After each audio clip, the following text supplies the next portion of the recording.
Hello, everyone, and welcome back to Nightmare Narratives.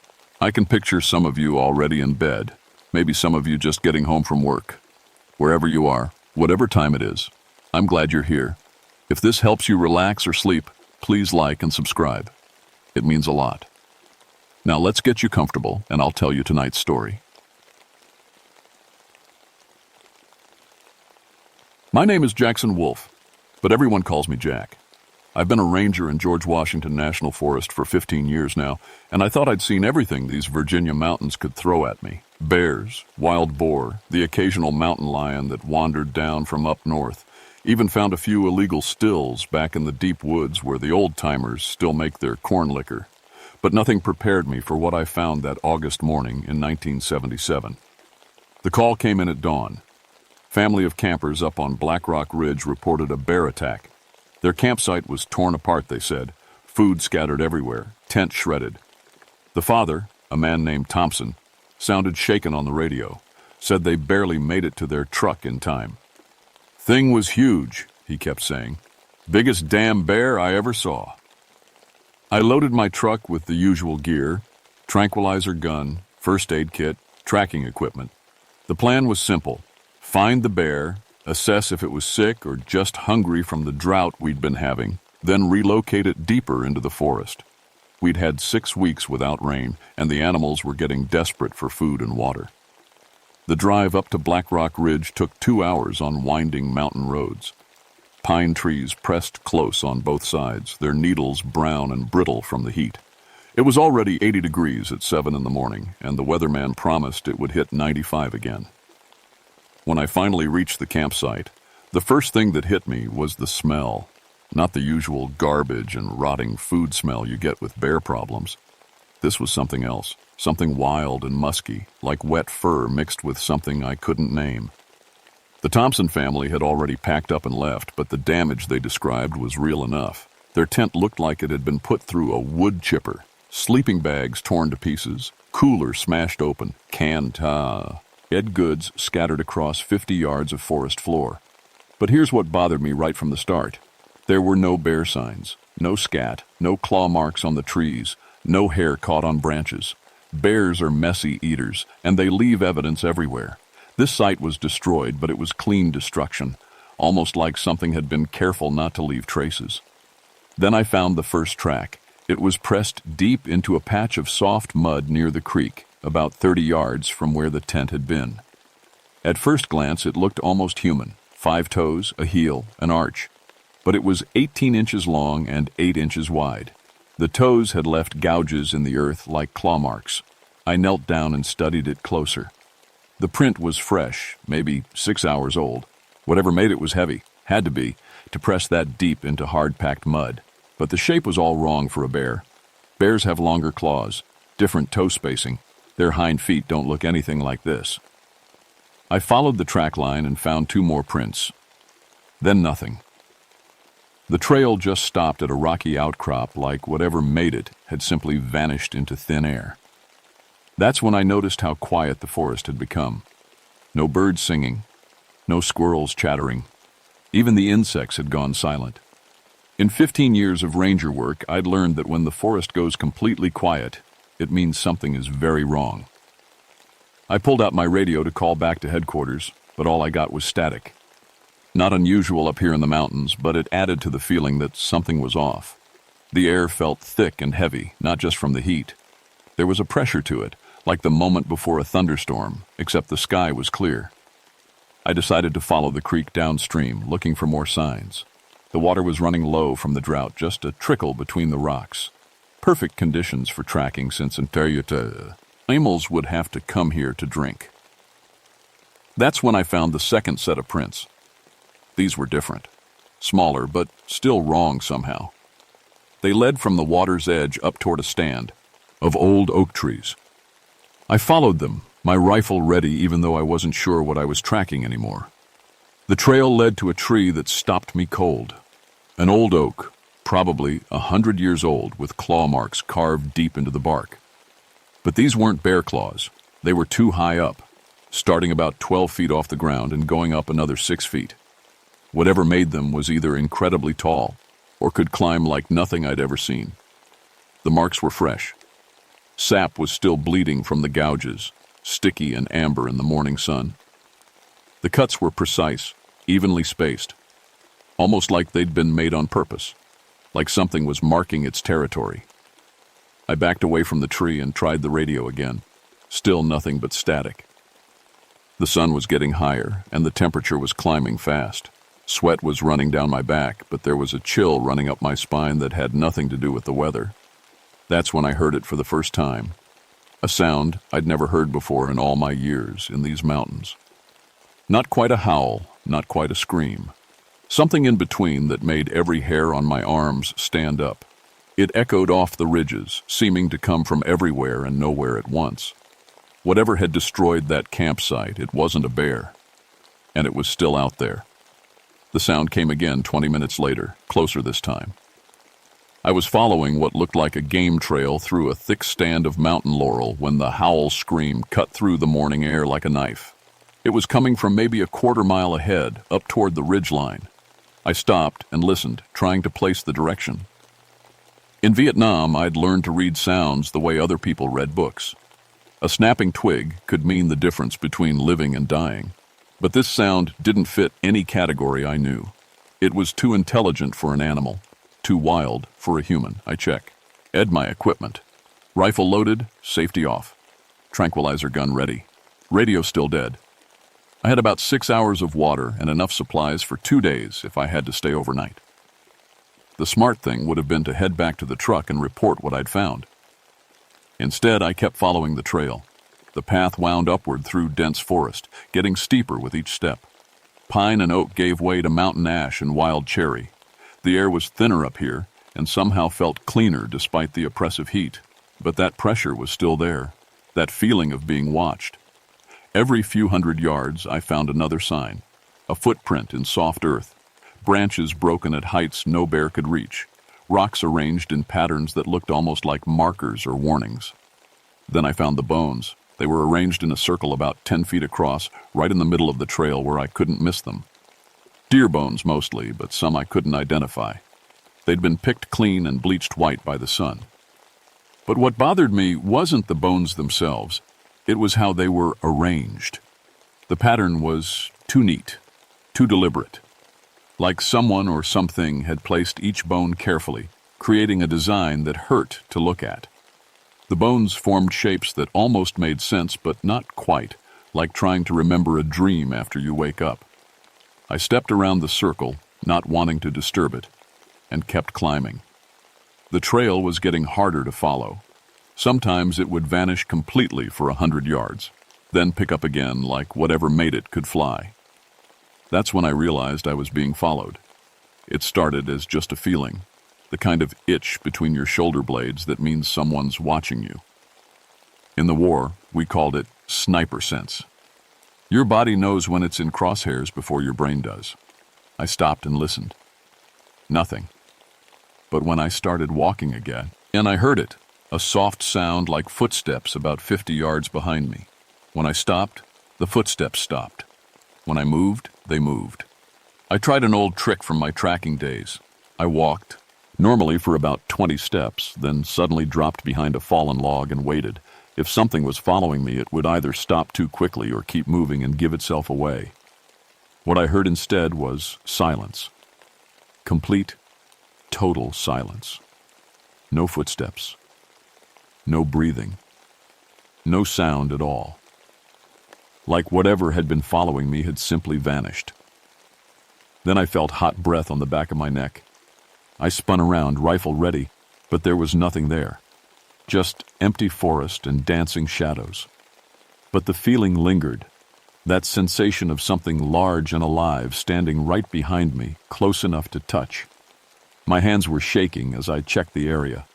No tracks, no bent grass, no sign that anything had been there at all.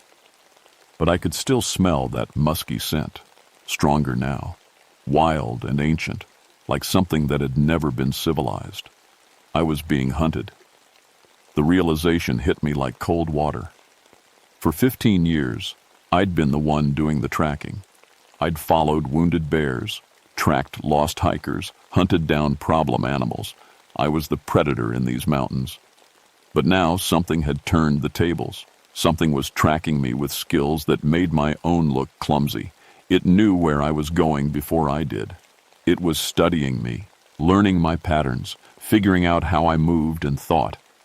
The trail ahead split into 3 paths. I studied the ground, looking for signs of which way to go. That's when I noticed something that made my blood run cold. My own footprints were there in the soft earth, clear as day, but they were facing the wrong direction. According to the tracks, I had walked up this path an hour ago before I'd ever been here. The prints were fresh, maybe 30 minutes old. But that was impossible. I'd never been on this part of the mountain before in my life, unless something else was making tracks that looked exactly like my boots. I knelt down and studied. The prints closer. Same size as my feet, same tread pattern, same scuff mark on the left heel where I'd scraped against a rock the week before. They were perfect copies of my tracks, but they led up the middle path toward the ridge. It was a trap. It had to be.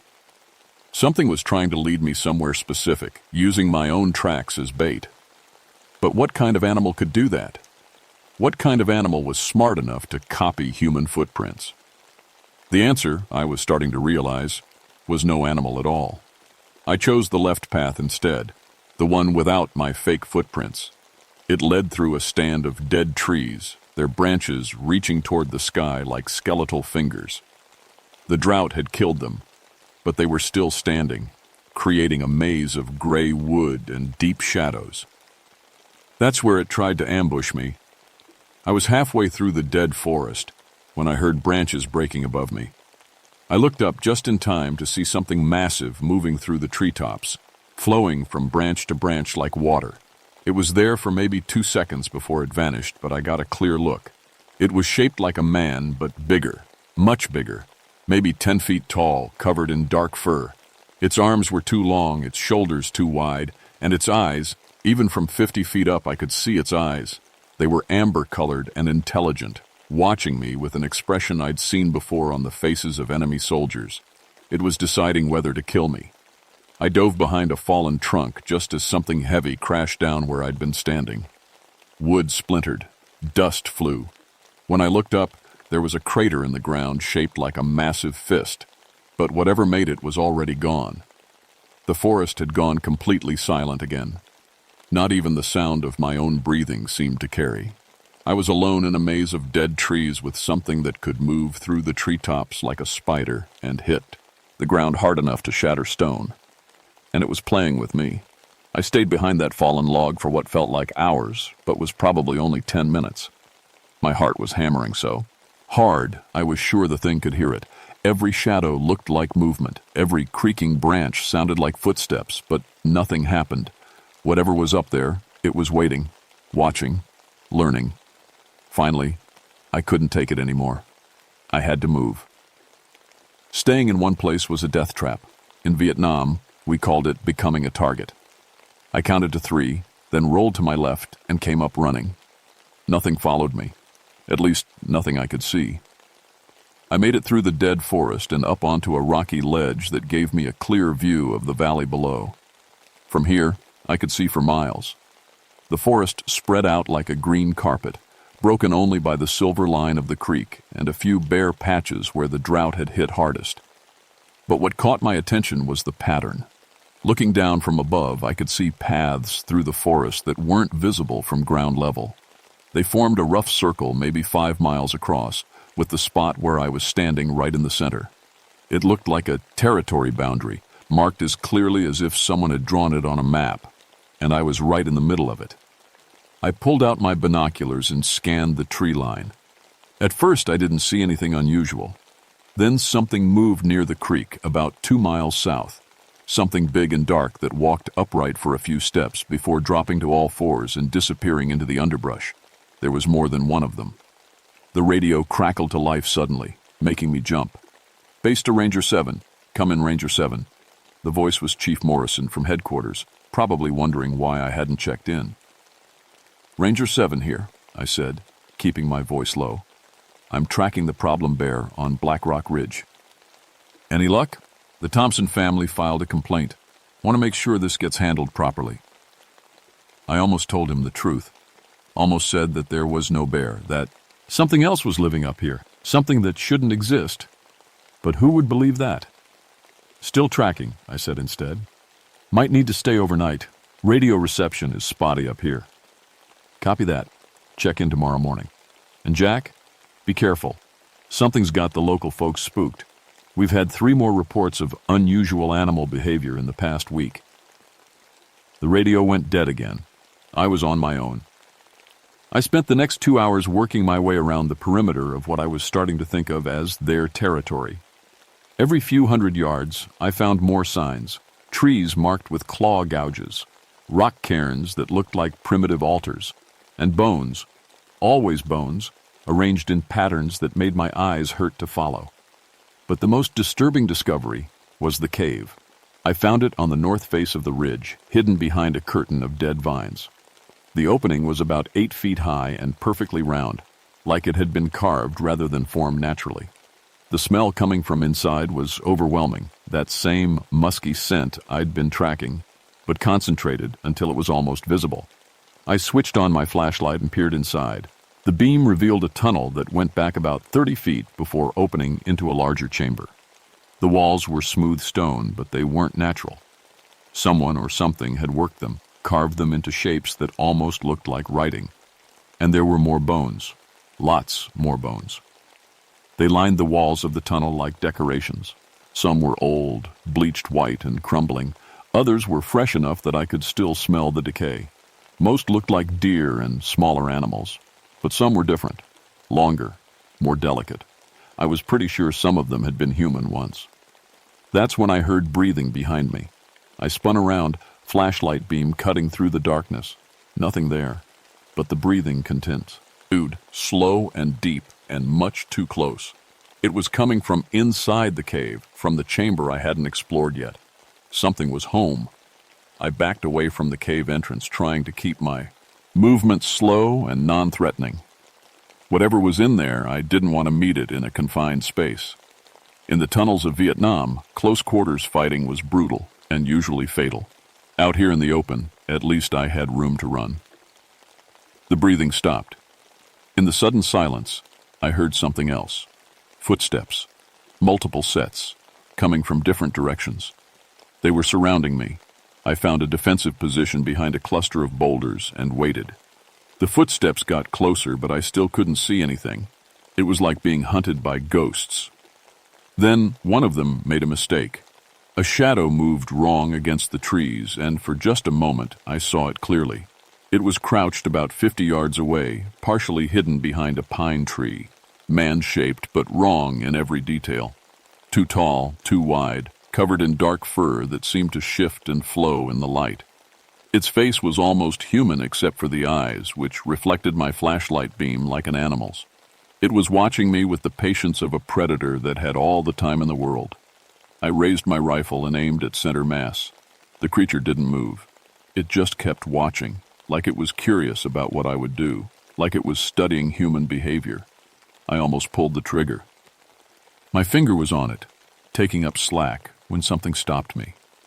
Maybe it was the intelligence in those amber eyes. Maybe it was the way it held itself, like a soldier at rest rather than an animal ready to attack.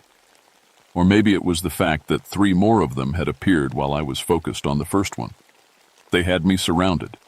One to the north, one to the south, one to the east, and the original one to the west. All of them crouched and waiting, all of them watching me with those unsettling eyes. But none of them were attacking. "What do you want?" I said out loud, feeling foolish but desperate to break the tension. The yawn. To the west tilted its head, like it was considering the question. Then it stood up. Standing, it was at least 10 feet tall. Its arms hung almost to its knees, ending in hands that looked human, except for the claws. Its face was a mixture of ape and man, with intelligent eyes set deep under a heavy brow. When it opened its mouth, I could see teeth that were definitely not human. But it didn't attack. Instead, it raised one massive hand and pointed back the way I'd come, back toward my truck, back toward the world of highways and ranger stations and things that made sense. It was telling me to leave. "This is your territory," I said, understanding finally dawning. "You've been trying to scare me off, not kill me." The creature nodded once, a very human gesture that looked strange coming from something so obviously not human. "But I can't just leave," I continued. "People think there's a dangerous bear up here. They'll send hunters, lots of them."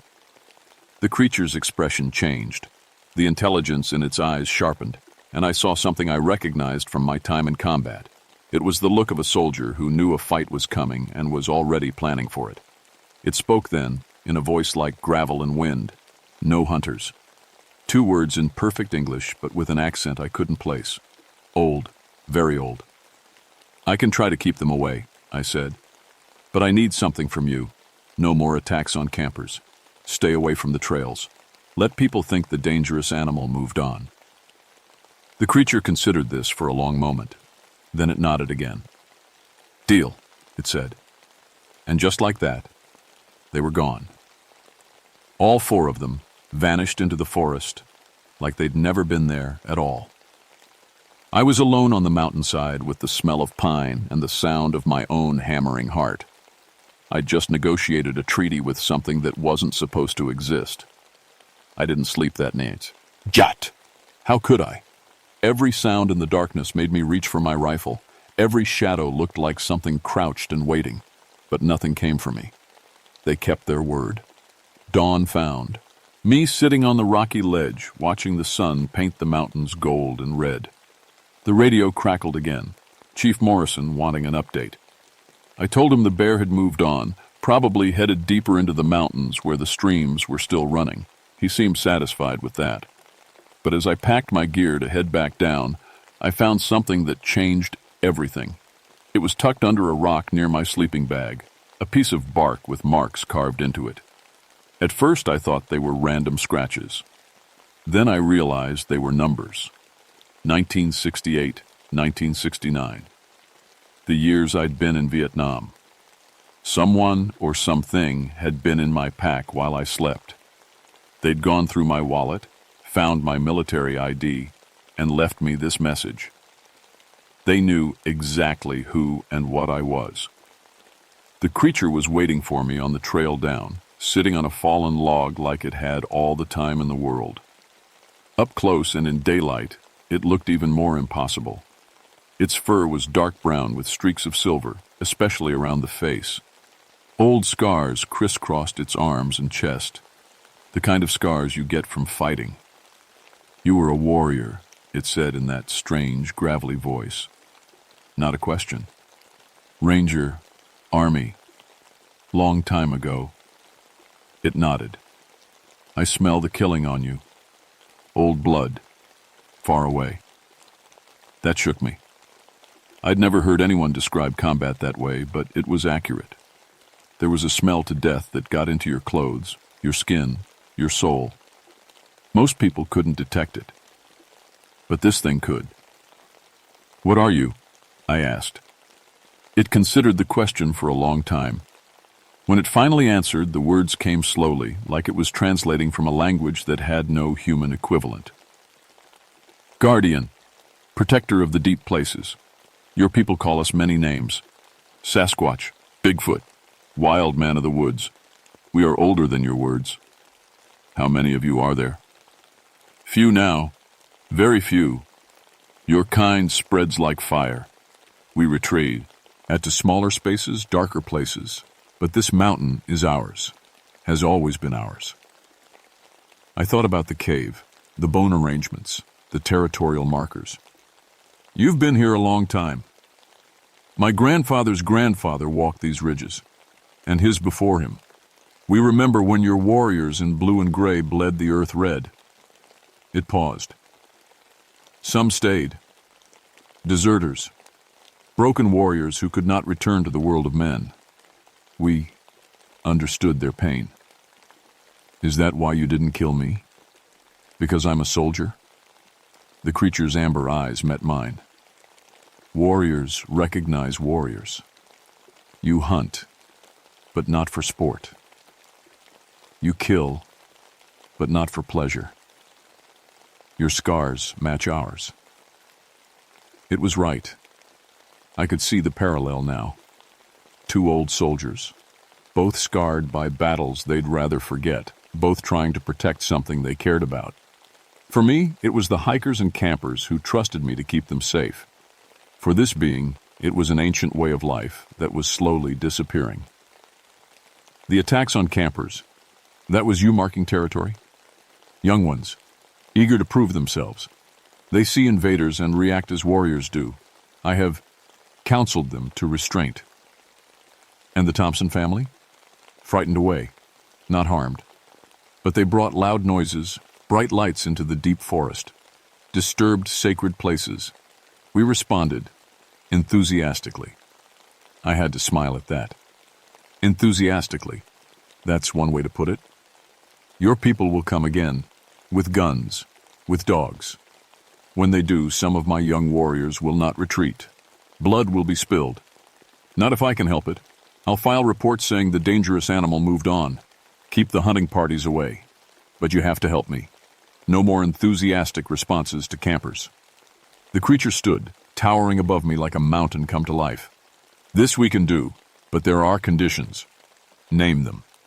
The high places remain ours, past the stone markers, PP, as the bone circles. Your people may walk the low trails, follow the water, but the sacred caves, the old places where our ancestors rest, these are forbidden. Agreed. Anything else? You will not speak of us to others. Not truly. Let them think us legend, myth, imagination. This protects both our peoples. I thought about that. It made sense. If the world knew that creatures like this really existed, these mountains would be overrun with scientists, reporters, trophy hunters, and curiosity seekers. The delicate balance we'd just negotiated would be shattered in a week. Done, I said. But I need something too. If any of your people are injured, if you need medical supplies or help of any kind, find a way to contact me. I'll do what I can. The creature tilted its head, studying me. Why would you help us? Because I've spent 15 years in these mountains, and I've never seen anything like what you showed me yesterday. The way your people move through the forest, the way you understand the land. You belong here, maybe more than we do. For the first time, something that might have been a smile crossed the creature's features. You are a strange human, Ranger Jack. You're not exactly typical yourself. It laughed then, a sound like rocks falling down a mountainside. No, I suppose not. We shook hands, my small human hand engulfed by its massive clawed one. The grip was gentle but firm, the handshake of one professional to another. What should I call you? I asked. Ridge Walker, it said after a moment. I am the one who watches the boundaries. Well, Ridge Walker, I think we understand each other. Indeed. Until we meet again, warrior. And with that, it was gone. Not gradually, not step by step. It simply faded into the shadows between the trees, like it had never been there at all. I stood alone on the trail, wondering if I'd lost my mind. But the handshake had been real. The conversation had been real. And somewhere in the deep forest above me, an ancient intelligence was keeping watch over secrets that mankind wasn't ready to discover. I picked up my pack and headed down the mountain, already composing the report I would never file. That was 47 years ago. I'm 85 now, retired from the Forest Service for 2 decades, but I still live in the same small town at the base of Black Rock Ridge, and I still keep my promise to Ridge Walker. Over the years, there have been incidents, hikers who swear they saw something impossible in the deep woods. Campers who found their gear mysteriously moved during the night. Hunters who felt watched by invisible eyes and decided to try their luck on different mountains. Each time, I've done what I could. Filed reports about bear sightings in distant areas to draw attention away from the ridge. Talked to local newspapers about the importance of respecting wildlife habitat.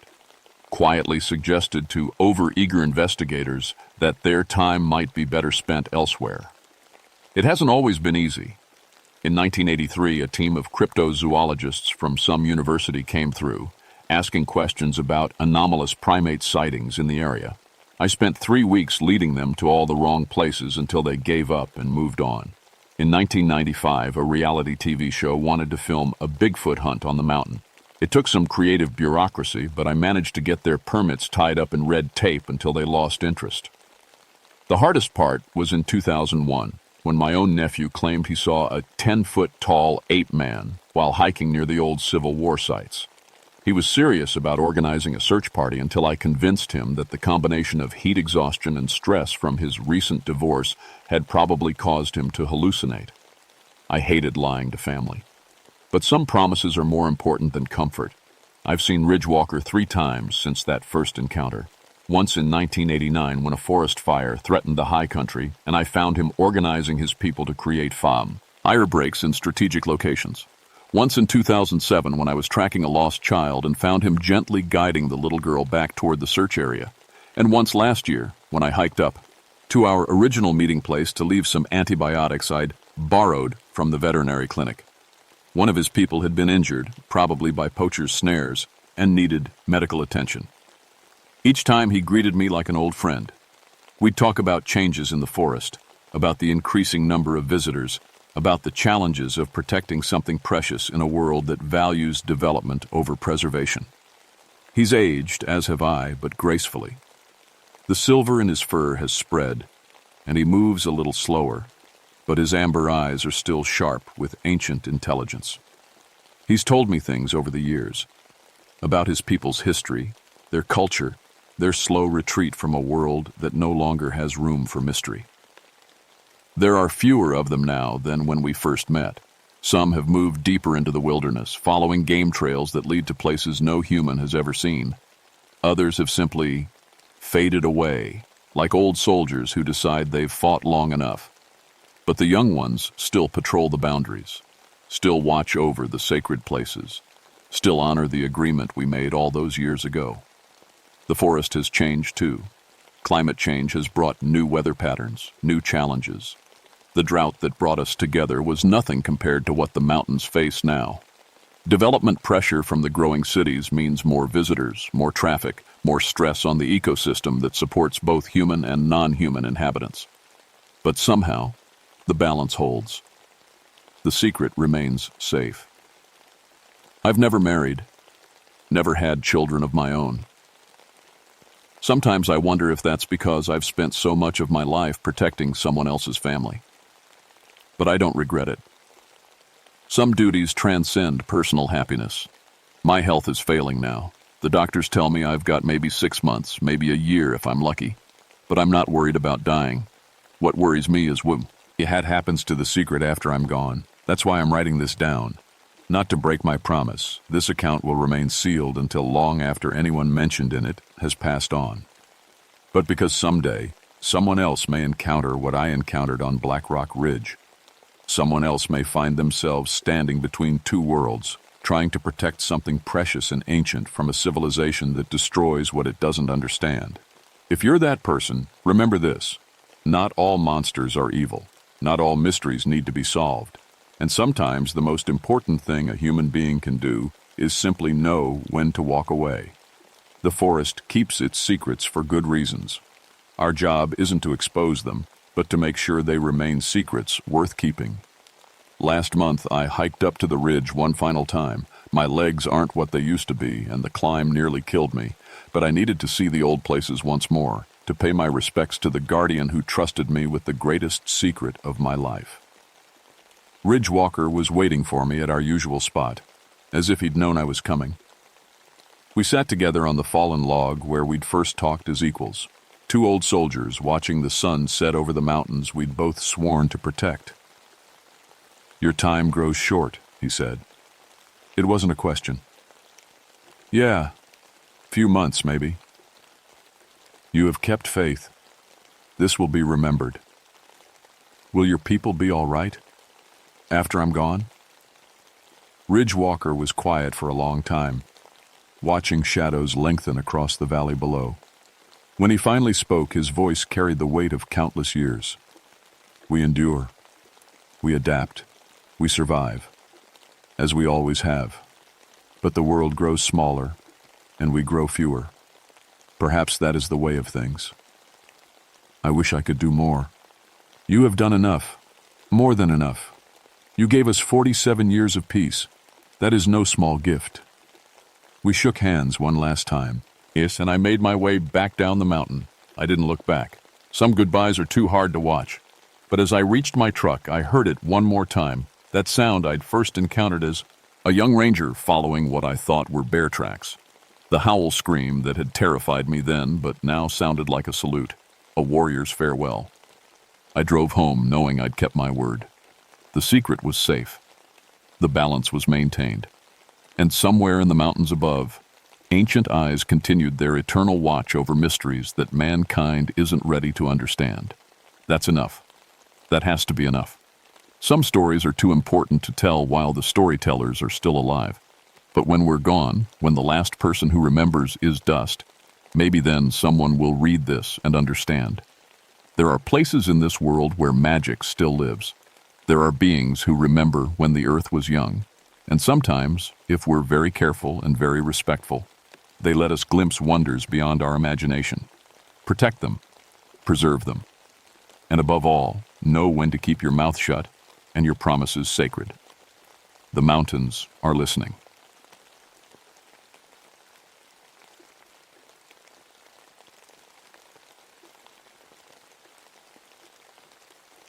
My name is Catherine Bradshaw, but everyone calls me Kate.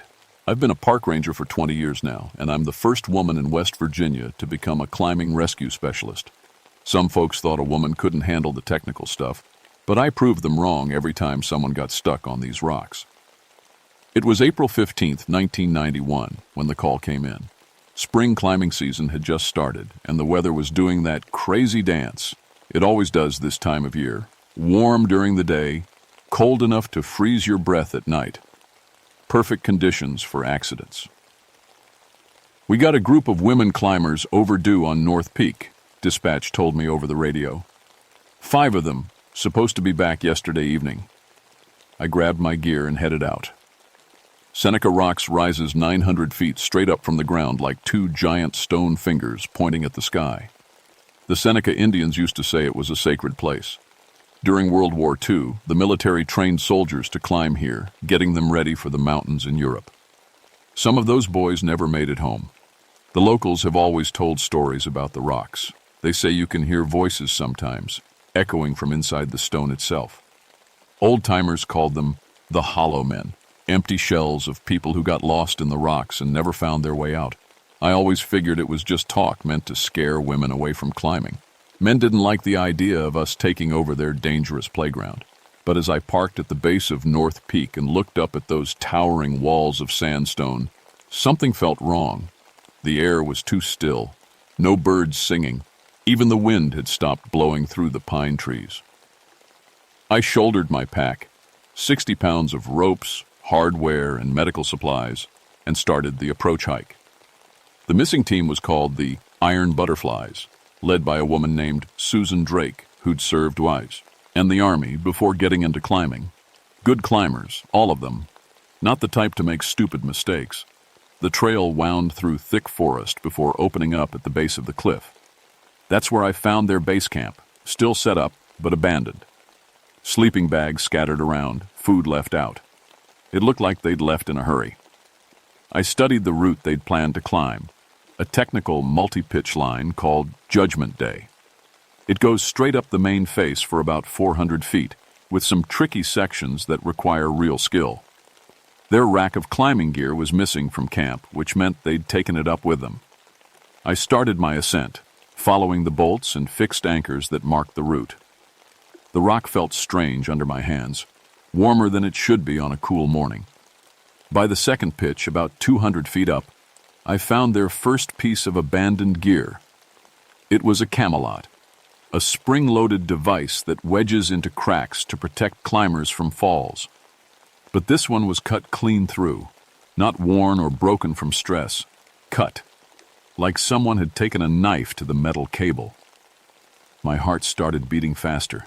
I clipped into the anchor and looked around, calling out their names. Susan? Jennifer? Anyone up there?" The only answer was my own voice echoing back from the rock face. That's when I noticed something impossible. The echo wasn't coming from across the valley like it should. It was coming from inside the rock itself, from somewhere behind the solid sandstone wall I was pressed against. I put my ear to the stone and listened. Faint voices, like people talking far away. But there was nothing behind this rock except more rock. Solid stone that had been here for millions of years. I kept climbing, finding more cut gear every 100 feet or so. Ropes sliced through, hardware destroyed, like someone had systematically sabotaged everything the women had, placed for safety. At the top of the fourth pitch, I found something that made my blood run cold. Scratched into the rock face were words, "Help us, we're inside." The letters looked fresh, carved with a piece of climbing hardware. Below them were 5 names, the names of the missing climbers. I was 400 feet off the deck now, with storm clouds building to the west. The smart thing would have been to rappel down and call for backup. But those women were in trouble, and I was the only one who could help them. I pressed my hand against the rock where the message was carved. The stone felt hollow underneath, like there was empty space just inches below the surface. That was impossible. I'd studied the geology of Seneca rocks for years. It's solid Tuscarora sandstone, dense and compact. There shouldn't be any caves or hollow spaces. But as I kept my palm pressed to the rock, I could swear I felt something moving inside. A vibration, like someone walking around in there.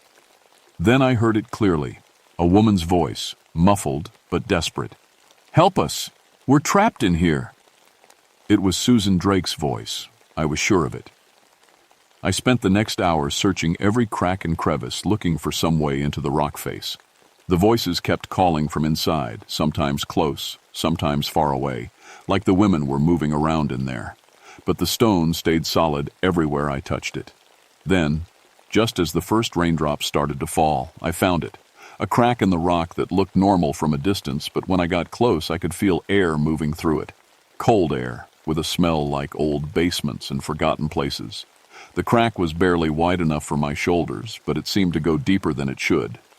I switched on my headlamp and squeezed inside. The passage opened up after about 10 feet, and I found myself in a space that shouldn't exist. I was standing in a cavern inside solid rock, with smooth walls that curved away beyond my light. The air was thick and still, and every sound echoed strangely. "Hello?" I called out. "Susan, can you hear me?" "We're here." The voice came from deeper in the cave. "Follow the passage to your left." I moved carefully, testing each step. The floor was smooth sandstone, but it felt wrong somehow. Too warm, too soft, like it was alive. My headlamp beam revealed a tunnel stretching ahead, perfectly carved through rock that should have been solid. 20 feet in, I found Jennifer Walsh. She was sitting against the cave wall, alive but wrong. Her skin was pale, almost gray, and her eyes were sunken deep in her skull. She looked up at me like she was having trouble focusing. "Jennifer? It's Kate Bradshaw, Park Service. I'm here to get you out." She smiled, but it was a tired, empty expression. "He found us yesterday. The Hollow Man. He said we could climb inside the rocks, see passages no one else had ever seen. It seemed amazing at first." "Who found you? Where are the others?" Jennifer pointed deeper into the cave. "They went further in. I tried to follow, but I got so tired. I can't seem to move much anymore." I knelt down next to her and checked her pulse. It was weak and slow, like her heart was barely pumping. Her skin was cold, despite the warm air in the cave. "We need to get you out of here," I said, helping her to her feet. But she was like dead weight, her muscles barely working. "I don't think I can make it," she whispered. "I feel so empty inside, like something's been taking pieces of me." That's when I saw him. A figure stepped out of the shadows at the far end of the tunnel. Tall, maybe 6 feet, wearing what looked like an old military uniform. But he was wrong in every way possible. His skin was the same gray-white color as limestone, and where his eyes should have been, there were just dark, empty holes. He moved without making any sound, like he was floating just above the ground. "Another climber," he said, and his voice sounded like wind through empty spaces. "You can join your friends. They're learning to become hollow, like us." I backed toward the entrance, half carrying Jennifer. "What do you want?" "Life," he said simply. "We gave ours to these rocks during the war, and now we need yours to keep existing. Your friends have been sharing theirs with us. Soon they'll be empty too, and they can stay here forever." More figures emerged from the shadows. All of them had that same hollow look, like they were just shells of people. Some wore military uniforms from the 1940s. Others had on climbing gear from different decades. All of them had those terrible empty eye sockets. I understood then. The WW2 training accidents, the climbers who'd disappeared over the years, they'd all ended up here, drained of whatever makes people alive, turned into these hollow things. "The others," I said, still backing away. "Where are they?" The first figure pointed down a passage I hadn't noticed before. "They're learning to let go. Soon they won't need their bodies anymore." I heard voices from that direction. Weak, tired voices calling for help. But between me and them stood at least 6 of these hollow men, and Jennifer was getting heavier in my arms with each step. I had to make a choice: try to reach the others and probably get all of us killed, or get Jennifer out and come back with help. The hollow men started moving toward us, not fast, but with purpose.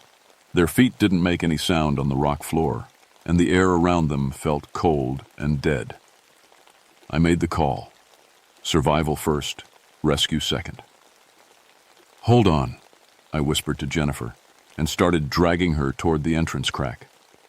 The hollow men followed, but they seemed to move slower near the opening, like they couldn't get too close to the outside world. I squeezed Jennifer through the crack first, then followed, my gear bag scraping against the stone walls. We made it out just as the storm hit for real. Rain pounded the rock face, and lightning lit up the valley below. I rappelled down with Jennifer, setting up a system to lower her safely even though she could barely. "Help!" By the time we reached the ground, she was unconscious. Her pulse was so weak I could barely find it. I got on the radio to call for a medical helicopter, but the storm was too bad for flying. We'd have to wait until morning. I made Jennifer as comfortable as I could in their abandoned tent, then sat in the rain and tried to figure out what I'd seen. Hollow spaces inside solid rock, empty-eyed figures that had once been human, a place where people could be drained of life itself. It sounded insane. But Jennifer was dying right in front of me, and 3 more women were still trapped in there with those things. I checked my gear and started planning. Whatever was happening in that rock, I was going back in, and this time, I was bringing everything I had. I waited until first light, when the storm had passed and Jennifer's breathing had steadied enough that I felt safe leaving her. The medical helicopter was still 2 hours out, but she was stable for now. Going back into the rock felt like walking toward my own grave. But Susan, Amy, and Lisa were still in there, and every hour I waited meant less chance of getting them out alive. This time, I brought everything. Extra headlamps, emergency food, water, first aid supplies, and every piece of climbing gear I had. If we were coming out, we'd need everything to work perfectly. The crack in the rock face looked different in the morning light, smaller somehow, like it was trying to close up. I had to really force myself through, and halfway in, the walls seemed to press against my shoulders like they were alive. The cave beyond was darker than I remembered, and my headlamp beam didn't reach as far. The air had that same dead basement smell, but stronger now, like something was rotting deep inside the rock. I moved past the spot where I'd found Jennifer, following the passage that led to where the hollow man had pointed, and the tunnel curved and twisted, and I started to realize something impossible. I'd been walking for 10 minutes, but the space inside the rock was bigger than the entire formation should be. The voices got clearer as I went deeper. I could hear Amy Chen calling for her sister, telling her she loved her. Lisa Morgan was crying, saying she was sorry for something. And Susan Drake, the tough ex-soldier, was whispering what sounded like prayers. The passage opened into a huge chamber, and I stopped dead at what I saw. The three women were sitting in the middle of the space, but they weren't alone. Hollow men surrounded them, 6 or 7 of the things, all reaching out with ghostly hands to touch the women's faces, their arms, anywhere skin was exposed. Where the hollow men touched them, the women's skin was turning the same gray-white color, and with each touch, the women seemed to deflate a little more, like something essential was being pulled out of them. "Susan!" I called out. She turned toward my voice, but her movements were slow and dreamlike.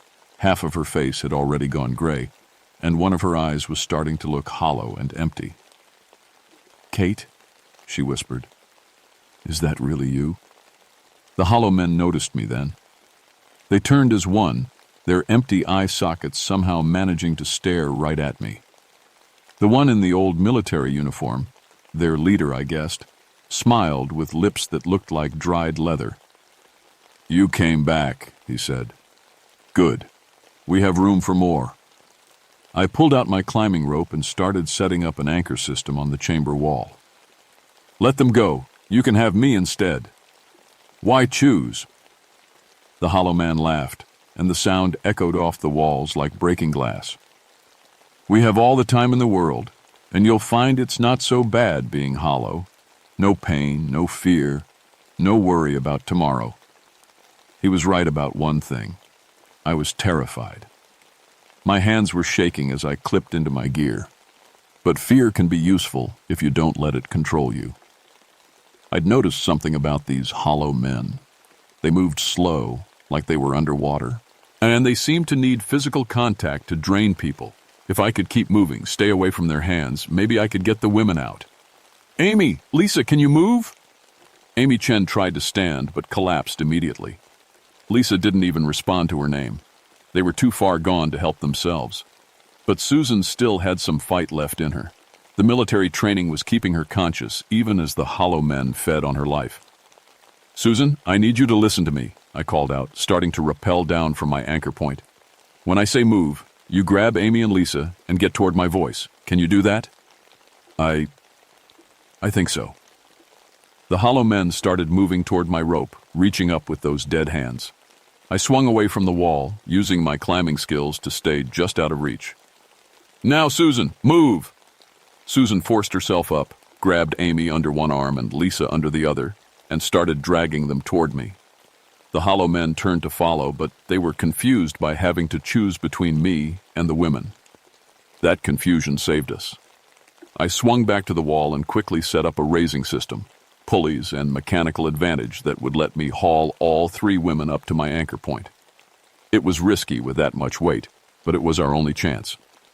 "Clip into this," I said, dropping a harness down to Susan. "All 3 of you together." Susan managed to get herself and the others into the gear, but by then the hollow men had figured out what we were doing. They came at us fast, faster than I'd seen them move before, reaching with those draining hands. One of them grabbed my ankle just as I started to pull the women up. The cold hit me immediately. Not just temperature cold, but something deeper, like everything warm and alive inside me was being sucked out through that touch. I could feel my strength leaving, my thoughts getting fuzzy, but I'd spent 20 years building the muscle memory of climbing safety. Even as my mind started to go gray, my hands kept working the pulley system, hauling the women up inch by inch. The hollow man holding my ankle was pulling harder now, and I could see my own skin starting to turn that dead gray color. But I kept pulling on the rope, kept raising Susan and the others toward the tunnel entrance. "Let go of me," I whispered to the thing draining my life. "Take me, but let them get out first." The hollow man smiled.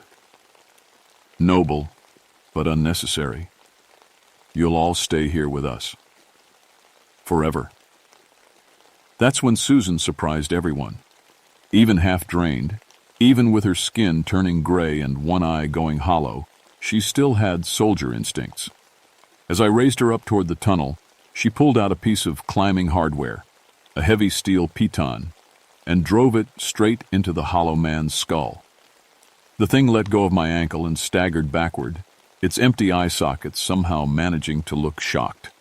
Black liquid oozed from the hole Susan had made, and for a moment it looked almost hurt.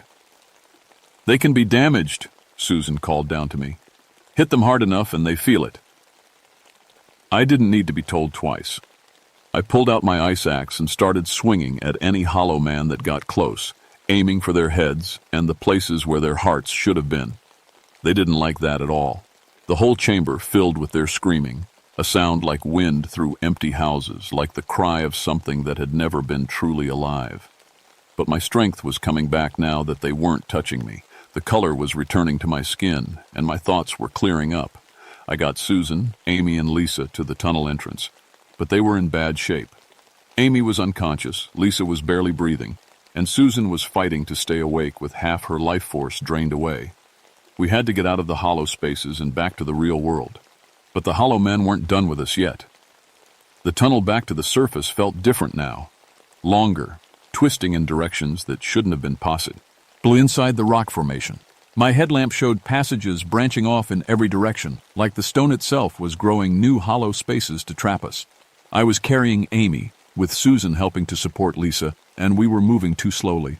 Behind us, I could hear the hollow men following, their voices echoing through the tunnels like a cold wind. "The passage is changing," Susan said, her voice barely a whisper. "It's not the same way you came in." She was right. The tunnel we'd entered through was gone, replaced by 3 different passages that all looked wrong somehow. Too smooth, too warm, too much like the inside of something alive. "Which way?" I asked. But Susan was fading fast. The effort of fighting the hollow men had used up what little strength she had left.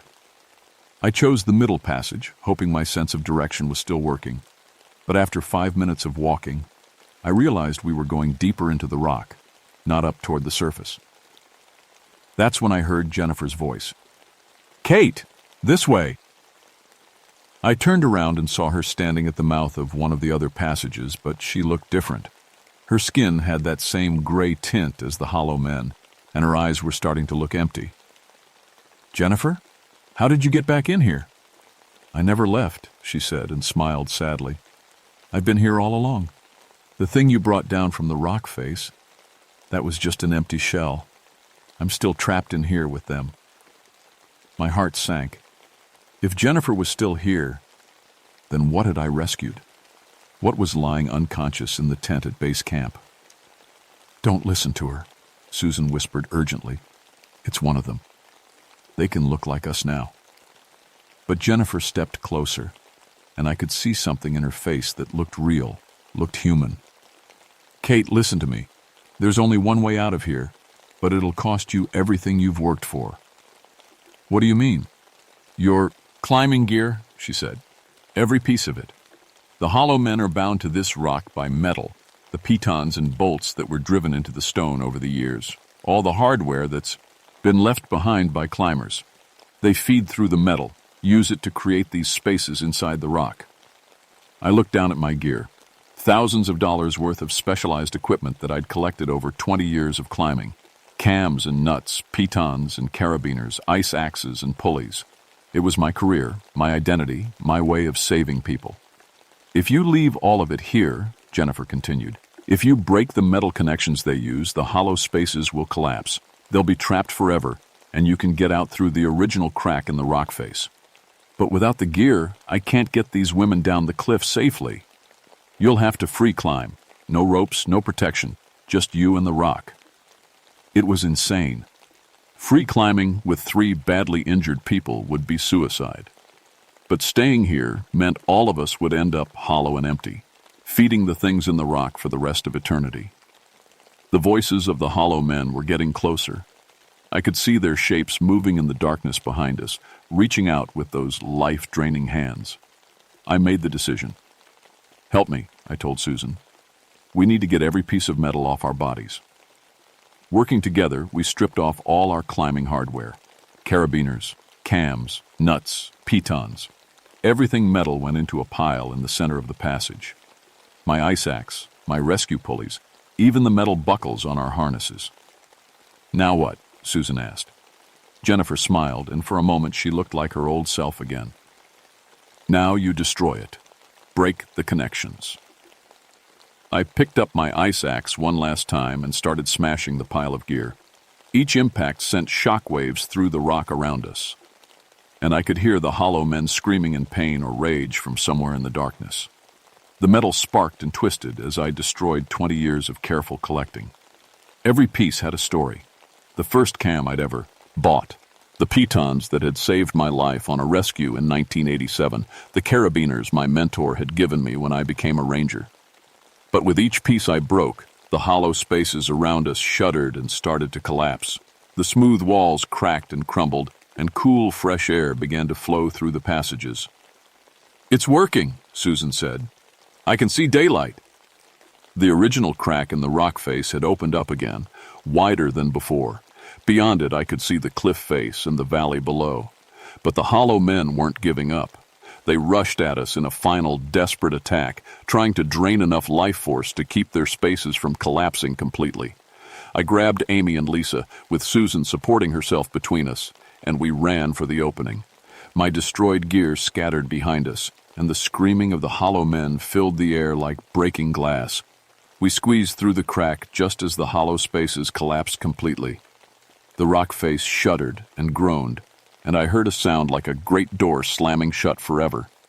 Then we were outside, clinging to the cliff face 400 feet above the ground with no gear, no ropes, and 3 injured women who could barely move. It was time to find out if 20 years of climbing experience could substitute for equipment. Free climbing down 400 feet of vertical rock with 3 injured people should have been impossible. But sometimes impossible is just another word for necessary. I went first, finding handholds and footholds that would work for people with limited strength. Susan followed, moving slowly but steadily. Amy and Lisa. I had to lower one at a time, using their clothes and my own body as anchors, taking tiny steps down the rock face. It took 4 hours. 4 hours of perfect concentration, of trusting the rock and trusting my experience. Every hold had to be solid. Every movement had to be controlled. When we finally reached the ground, all of us collapsed. Susan was barely conscious. Amy and Lisa were in shock, and I was shaking from exhaustion and adrenaline. The medical helicopter arrived 20 minutes later. They found Jennifer at base camp, still unconscious but alive. The doctors said she was suffering from severe dehydration and exposure, but she recovered completely. She never remembered being inside the rock, never remembered the hollow men or the impossible spaces. Amy and Lisa spent a week in the hospital. The doctors couldn't explain their condition: severe fatigue, muscle weakness, and what looked like mild hypothermia despite the warm weather. But they got better, slowly. Susan took longer to recover. She'd been drained more than the others, and something in her had been permanently changed. She could never quite shake the feeling that part of her was still back there in the rock, still feeding those empty things. She quit climbing and moved to Florida, as far from the mountains as she could get. I filed my official report, but I left out the supernatural parts: equipment failure, cave-in, successful rescue. The Park Service bought it, mostly because they wanted to. Nobody wants to believe in hollow men. But I knew the truth, and 3 months later, I quit my job. I couldn't climb anymore, not without gear, not without the equipment I'd destroyed to save those women. Every time I looked at the rock faces I used to love, I heard voices calling from inside the stone. I became a climbing instructor instead, teaching people the basics on small cliffs and indoor walls. Safe climbs, controlled environments, no risk of finding passages that shouldn't exist. I never told anyone the real story of what happened that day. But I did leave warnings, hidden in the climbing guides, and wrote descriptions for Seneca rocks. Little notes about avoiding certain areas during storms, about hollow sounds in the rock face, about the importance of never climbing alone in the remote sections. Most people think they're just standard safety advice. Sometimes, late at night, I drive out to Seneca rocks and listen. The wind through the stone sounds different now. Quieter, like something that used to echo there has been sealed away. The hollow men are gone, trapped forever by the collapse of their metal-fed spaces. But sometimes, when the moon is dark and the air is still, I think I can hear them calling. Faint voices from deep inside the rock, empty voices that hunger for life.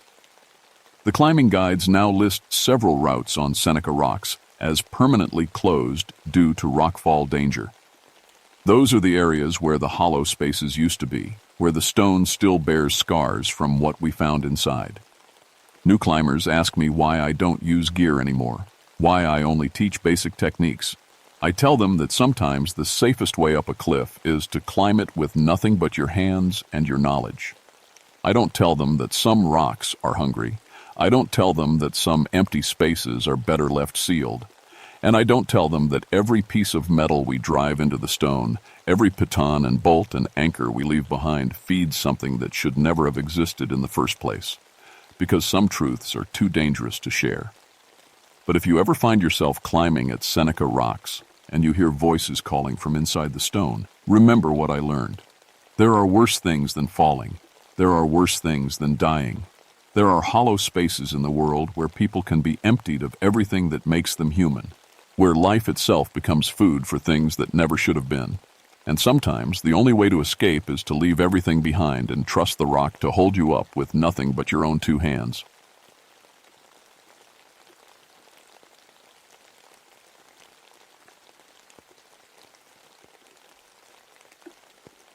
My name is Joseph Whitehorse, but everyone calls me Joe.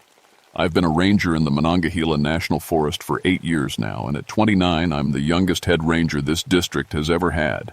People say I got the job because I'm half Cherokee, half Scots-Irish, like the government needed someone who could talk to both worlds. Maybe they're right, but I earned my place here. The Forest Service sent me to protect the old Cherokee sites scattered through these West Virginia mountains.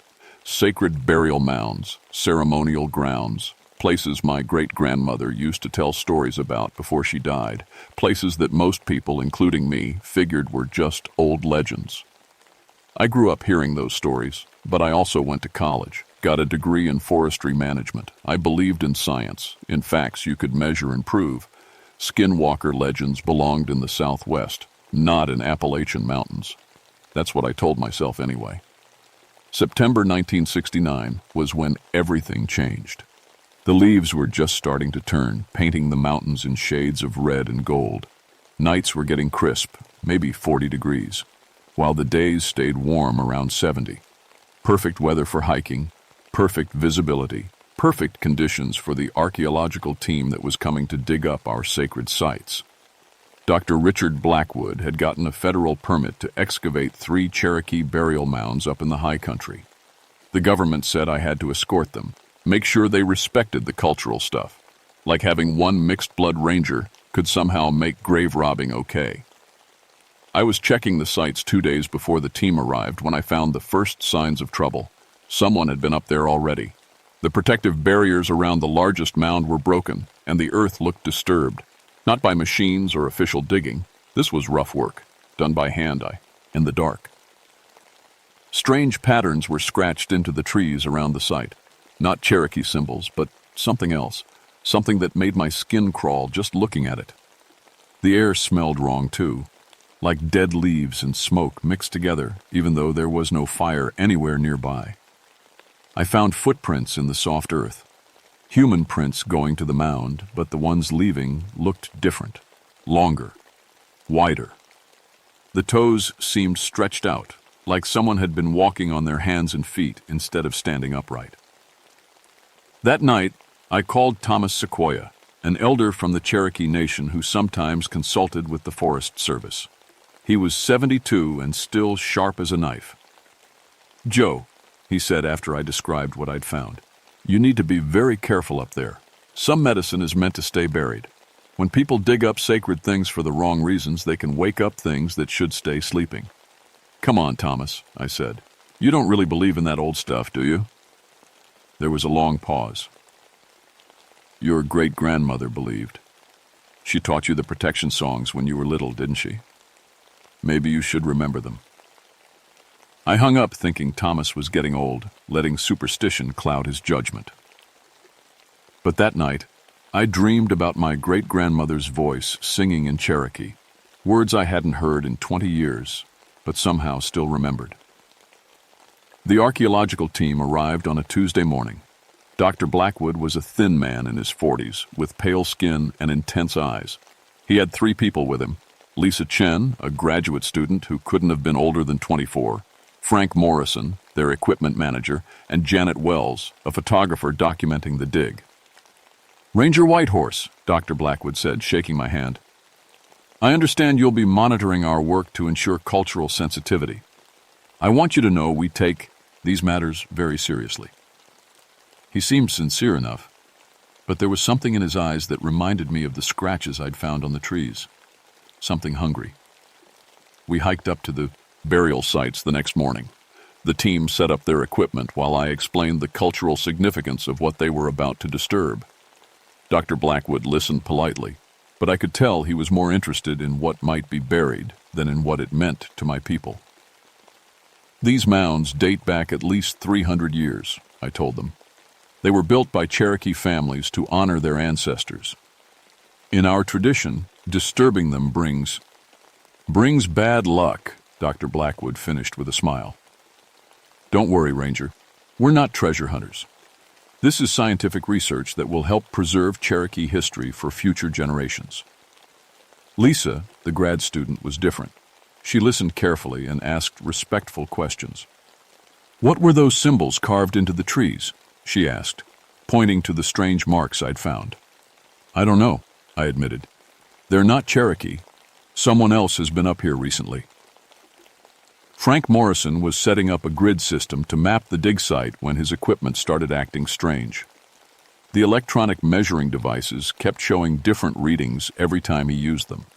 His camera wouldn't focus properly. Even his compass spun wildly instead of pointing north. "Must be mineral deposits in the ground," Dr. Blackwood said, but he looked worried. Janet was taking photos of the site when she called out, "Hey, look at this!" She'd found more of those strange scratches, these ones carved deep into the bark of an old oak tree. They formed a pattern that hurt to look at, lines that seemed to twist and move when you weren't looking directly at them. "That's new," I said. "Those marks weren't here yesterday." Dr. Blackwood examined the scratches closely. "Probably some local kids playing pranks," he said, but his voice was shaky. "We should get started before we lose the daylight." They began excavating the smallest mound first. As soon as Frank's shovel bit into the earth, the temperature dropped 20 degrees. Our breath came out in white clouds, even though it was a warm September afternoon. "Weather changes fast in the mountains," I said, but I was lying. I'd never felt anything like this before. The deeper they dug, the colder it got. Lisa was shivering so hard she could barely hold her notebook. Frank kept stopping to warm his hands, and Janet's camera was fogging up from the sudden temperature change. That's when we found the first bones. They weren't human bones. They were animal remains, but twisted and wrong somehow. Ribs that curved the wrong way. Skull fragments that were too big and had too many teeth. Dr. Blackwood examined them with growing excitement. "This is extraordinary," he whispered. "These bone structures don't match any known North American species. They're like evolutionary mistakes, or what?" Lisa asked. "Or something that was never supposed to exist in the first place." As the afternoon wore on, the team found more of these twisted animal bones mixed in with traditional Cherokee burial items. Pottery, jewelry, tools. All exactly what you'd expect to find. But the animal remains made no sense. Frank found something that made him drop his shovel and step back. It was a necklace made of what looked like human teeth, but the teeth were too long and too sharp. They'd been strung together with sinew and hung with small bones that clicked together like wind chimes. "That's not Cherokee work," I said. And I meant it. My people honored life, even in death. We didn't make jewelry from teeth and bones like some kind of trophy collection. Dr. Blackwood picked up the necklace and held it up to the light. The moment his fingers touched it, his whole body went rigid. His eyes rolled back in his head, showing only white. Lisa screamed. For maybe 10 seconds, Dr. Blackwood stood there like a statue, the necklace clutched in his hands. Then he blinked, looked around confused, and smiled. "Sorry," he said, as if nothing had happened. "Just felt dizzy for a moment. The altitude, probably." But his smile was different now. Wider. His teeth looked sharper. Janet tried to take a photo of the necklace, but her camera wouldn't work. Every picture came out blurred or completely black. even in full daylight. "We should stop for today," I said. Something was very wrong and getting worse by the minute. "Nonsense," Dr. Blackwood said, still wearing that strange new smile. "We're just getting to the interesting parts." As the sun started setting, I noticed that Frank and Lisa were acting different too. Frank kept sniffing the air like he was smelling something the rest of us couldn't. Lisa had stopped taking notes and was just staring at the bones they'd uncovered, her eyes wide and unblinking.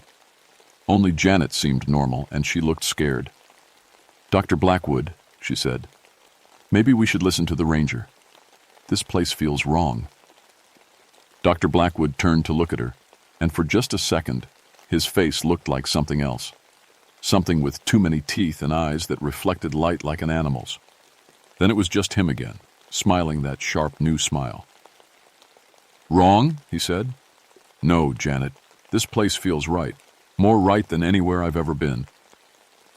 That's when I knew we were in serious trouble. I called Thomas Sequoia that night from my cabin, but the phone lines were down. The radio wouldn't work either. Just static and weird noises that sounded almost like voices speaking in a language I didn't recognize. The archaeological team was camping at the site despite my suggestions that they stay in town. When I hiked back up there the next morning, I found them gathered around the excavation like it was a campfire. They weren't talking, just staring down into the hole they'd dug. "Good morning," I called out. But none of them looked up. Dr. Blackwood was kneeling next to the pit, running his hands through the dirt like he was looking for something specific.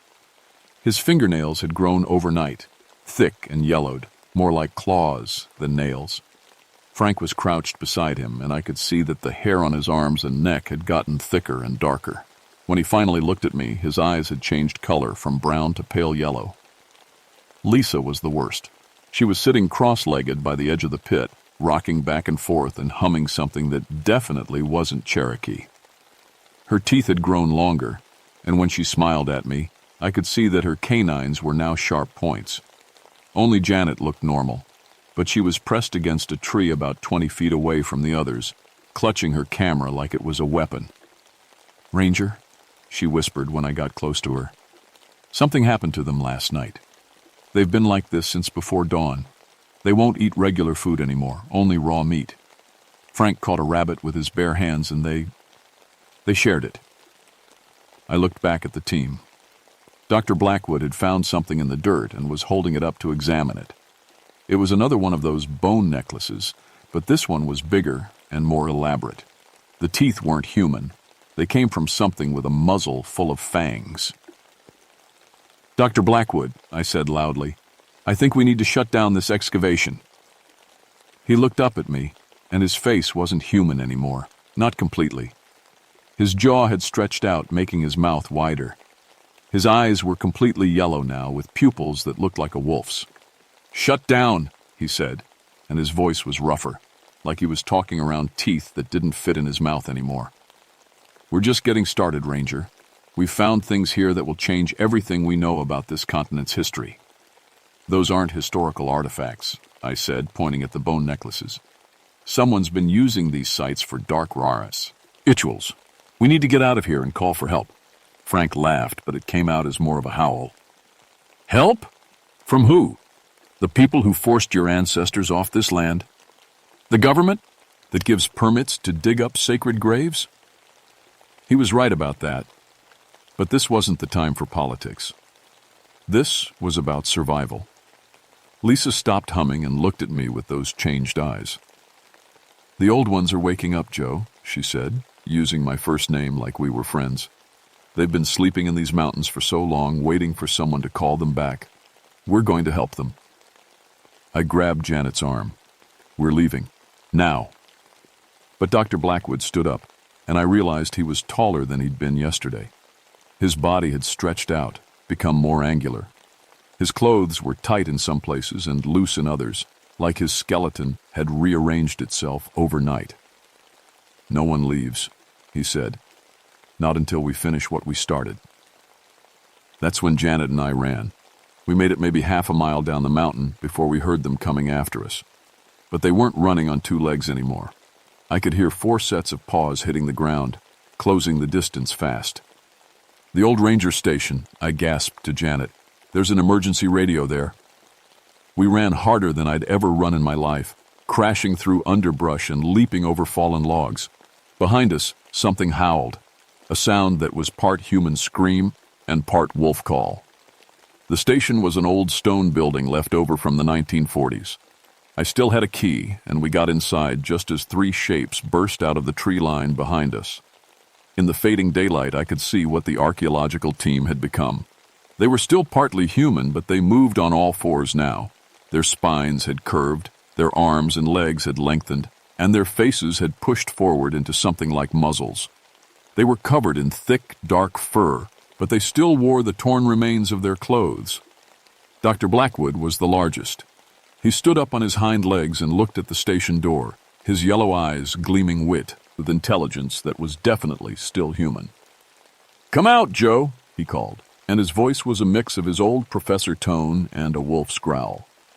"We want to show you something wonderful, something your ancestors understood before the white man's Christianity poisoned their minds." The emergency radio was dead. So was the backup radio. Even my truck wouldn't start. The engine turned over but immediately died, like something was interfering with the electrical system. We were trapped. Janet was hyperventilating in the corner. "What are they?" she whispered. I thought about my great-grandmother's stories, about Thomas Sequoia's warnings, about the bone necklaces and the strange symbols carved into the trees. "Skinwalkers," I said. "But not the kind from Navajo legends. Someone's been using Cherokee sacred sites to create something else, something wrong." Through the windows, we could see them circling the building. They were testing the walls, looking for weak spots. Frank had found a loose board and was working at it with claws that had replaced his fingernails. "The old Cherokee stories," I told Janet, trying to remember everything my great-grandmother had taught me. "They say there are people who trade their humanity for power, who use sacred medicine for evil purposes. They become something that's neither human nor animal, but something in between." "How do we stop them?" Janet asked. I wished I knew. We barricaded ourselves in the station for 3 hours while they circled outside. Sometimes they would scratch at the walls or call to us in voices that were still partly human. Dr. Blackwood kept trying to convince us to come out, promising to show us the truth about your heritage, Joe. Around midnight, they went quiet. Janet and I sat in the darkness, afraid to use the flashlight in case it attracted their attention. "Maybe they left," Janet whispered. "That's Wilco." And we heard the truck. Someone was driving up the mountain road, engine growling as it climbed the steep grade. Headlights swept across the windows of the station, and I heard a truck door slam. "Hello?" a voice called out. "Anyone up here? I'm looking for the archaeological dig site." I recognized the voice. It was Raymond Pike, a local collector who bought and sold Indian artifacts. Most of what he dealt in was legal tourist stuff, but Thomas Sequoia had always suspected Pike was involved in black market sales of sacred items. "Over here," Dr. Blackwood's voice answered from the darkness. But it sounded human again, normal and concerned. "Thank goodness you're here. We've had an accident. Some of our team are injured." I heard footsteps crunching across the clearing. Janet grabbed my arm. "That's him," I whispered. "Pike's the one who's been stealing artifacts and conducting those rituals. He's turning people into skinwalkers." Through a crack in the boarded window, I could see Pike walking toward where Dr. Blackwood was standing. In the moonlight, Blackwood looked completely human again. No stretched limbs, no wolf features, just a normal, middle-aged professor in torn clothes. "Mr. Pike," Blackwood said warmly, "I'm so glad you could make it. Have you brought the additional items we discussed?" Pike was carrying a leather bag that clinked when he walked. "Everything you asked for," he said. "Bone whistles, shell gorgets, and 3 more of the transformation necklaces. With these, you'll be able to change a dozen more people by the full moon." "Excellent," Dr. Blackwood said. But as he spoke, his form began to shift again. His shadow on the ground was growing longer and more distorted. Pike didn't seem to notice. He was too excited about the money he was going to make. "I've got buyers lined up in 3 states for whatever artifacts you dig up, And once we have more of these creatures, we can expand the operation." "Indeed," Blackwood growled, and his voice was getting rougher again. "Though I'm afraid our partnership is about to change." That is when Pike realized something was wrong. He looked up at Blackwood and saw what I was seeing through the window. A man-thing with yellow eyes and too many teeth, standing on legs that bent the wrong way. Pike tried to run, but Frank and Lisa came out of the darkness on either side of him. They were fully transformed now, moving on all fours with fluid grace that was beautiful and terrifying. Pike screamed and dropped his bag. Sacred items scattered across the ground. Necklaces, carved bones, stone tools that gleamed with their own inner light. "You see," Dr. Blackwood said, his words slurring as his mouth changed shape, "we don't need partners anymore. We need food." What happened next was too horrible to describe in detail. Pike had created monsters, and now those monsters were finishing what he started. His screams echoed off the mountains for maybe 2 minutes, then cut off abruptly. But Pike's death broke something. The sacred items he'd been carrying weren't corrupted like the bone necklaces. They were real Cherokee artifacts, blessed by medicine men and charged with protective power. When they hit the ground and scattered, they began to glow with soft white light. The skinwalkers backed away from that light like it was burning them. They howled and snarled, but they couldn't get close to Pike's scattered collection. I knew what I had to do. "Stay here," I told Janet, and before she could argue, I opened the door and ran toward the scattered artifacts. The skinwalkers saw me coming and tried to intercept, but the protective light kept them at bay.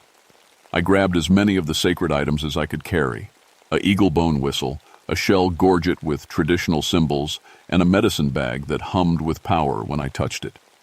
Dr. Blackwood circled me, snapping his elongated jaws. "You can't stop this, Joe. This is your heritage. This is what your people were being. For Christianity and civilization weakened them." "No," I said, clutching the sacred items. "This is what happens when sacred power gets corrupted by greed and evil.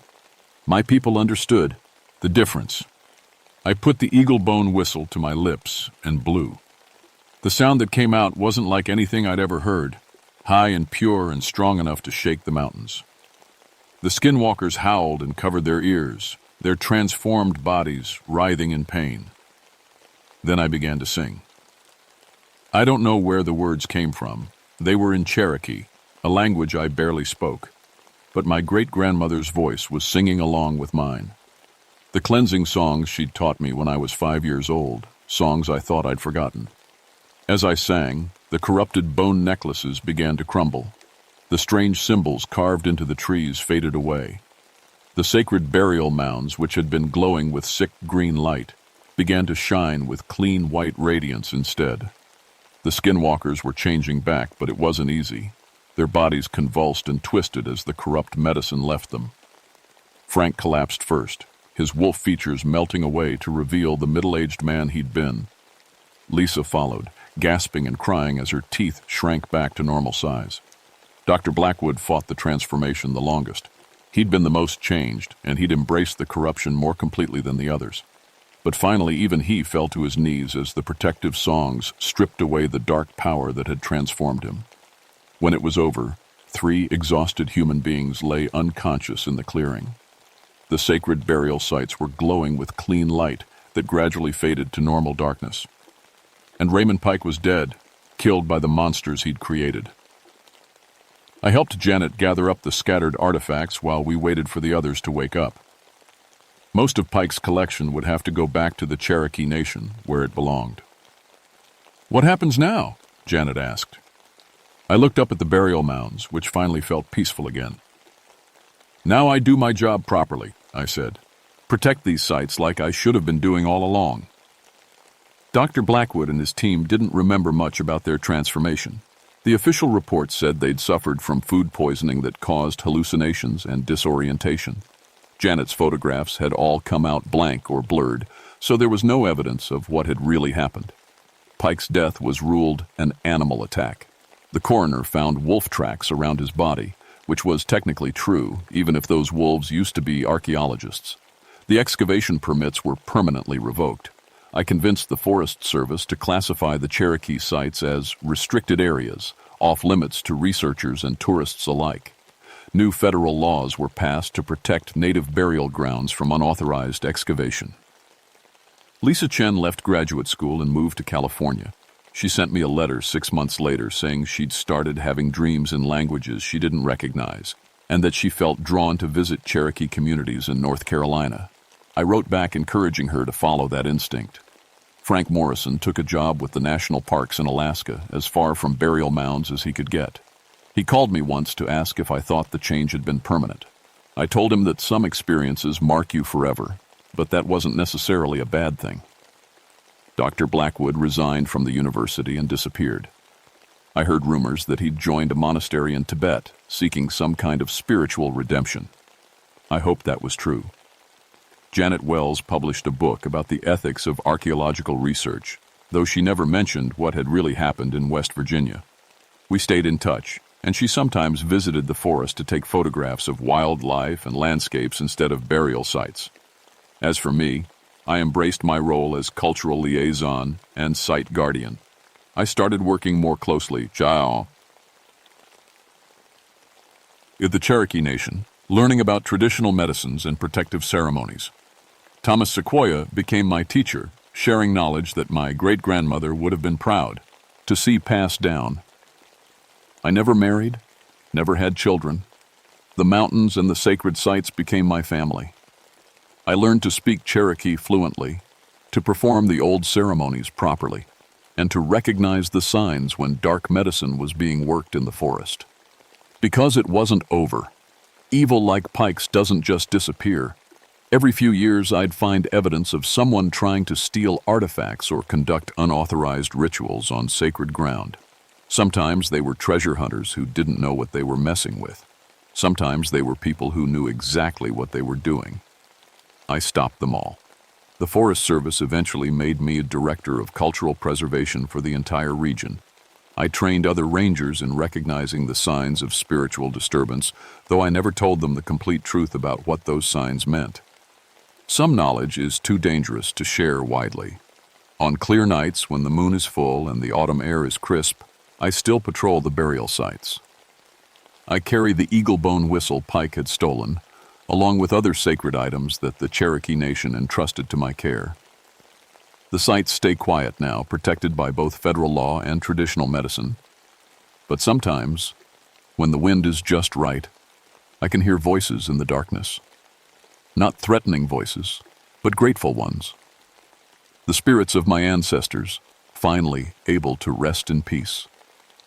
And sometimes I hear my great-grandmother's voice among them, singing the old songs that kept the darkness at bay. The skinwalkers are gone, but the sacred places remain. And as long as I draw breath, I'll make sure they stay protected, no matter what comes out of the shadows looking for power it was never meant to have. Some bridges between worlds should never be crossed, but someone has to guard the crossing, just in case. That someone is me.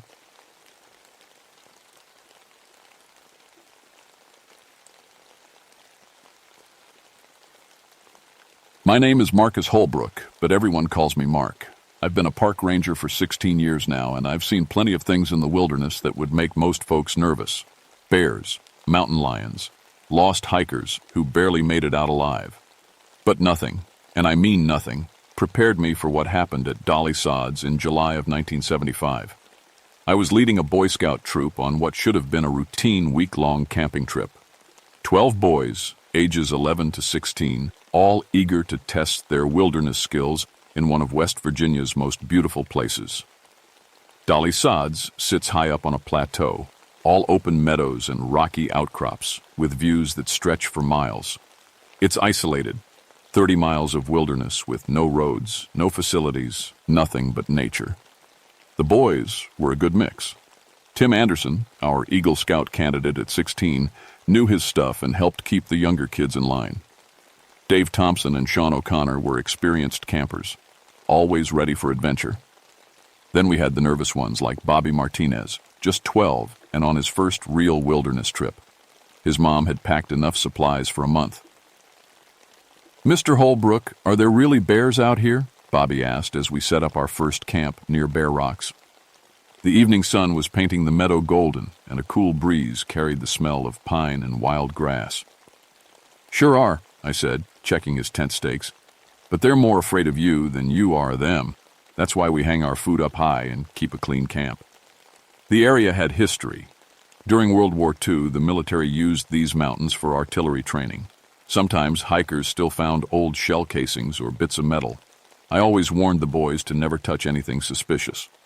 That first night, we sat around our campfire sharing stories.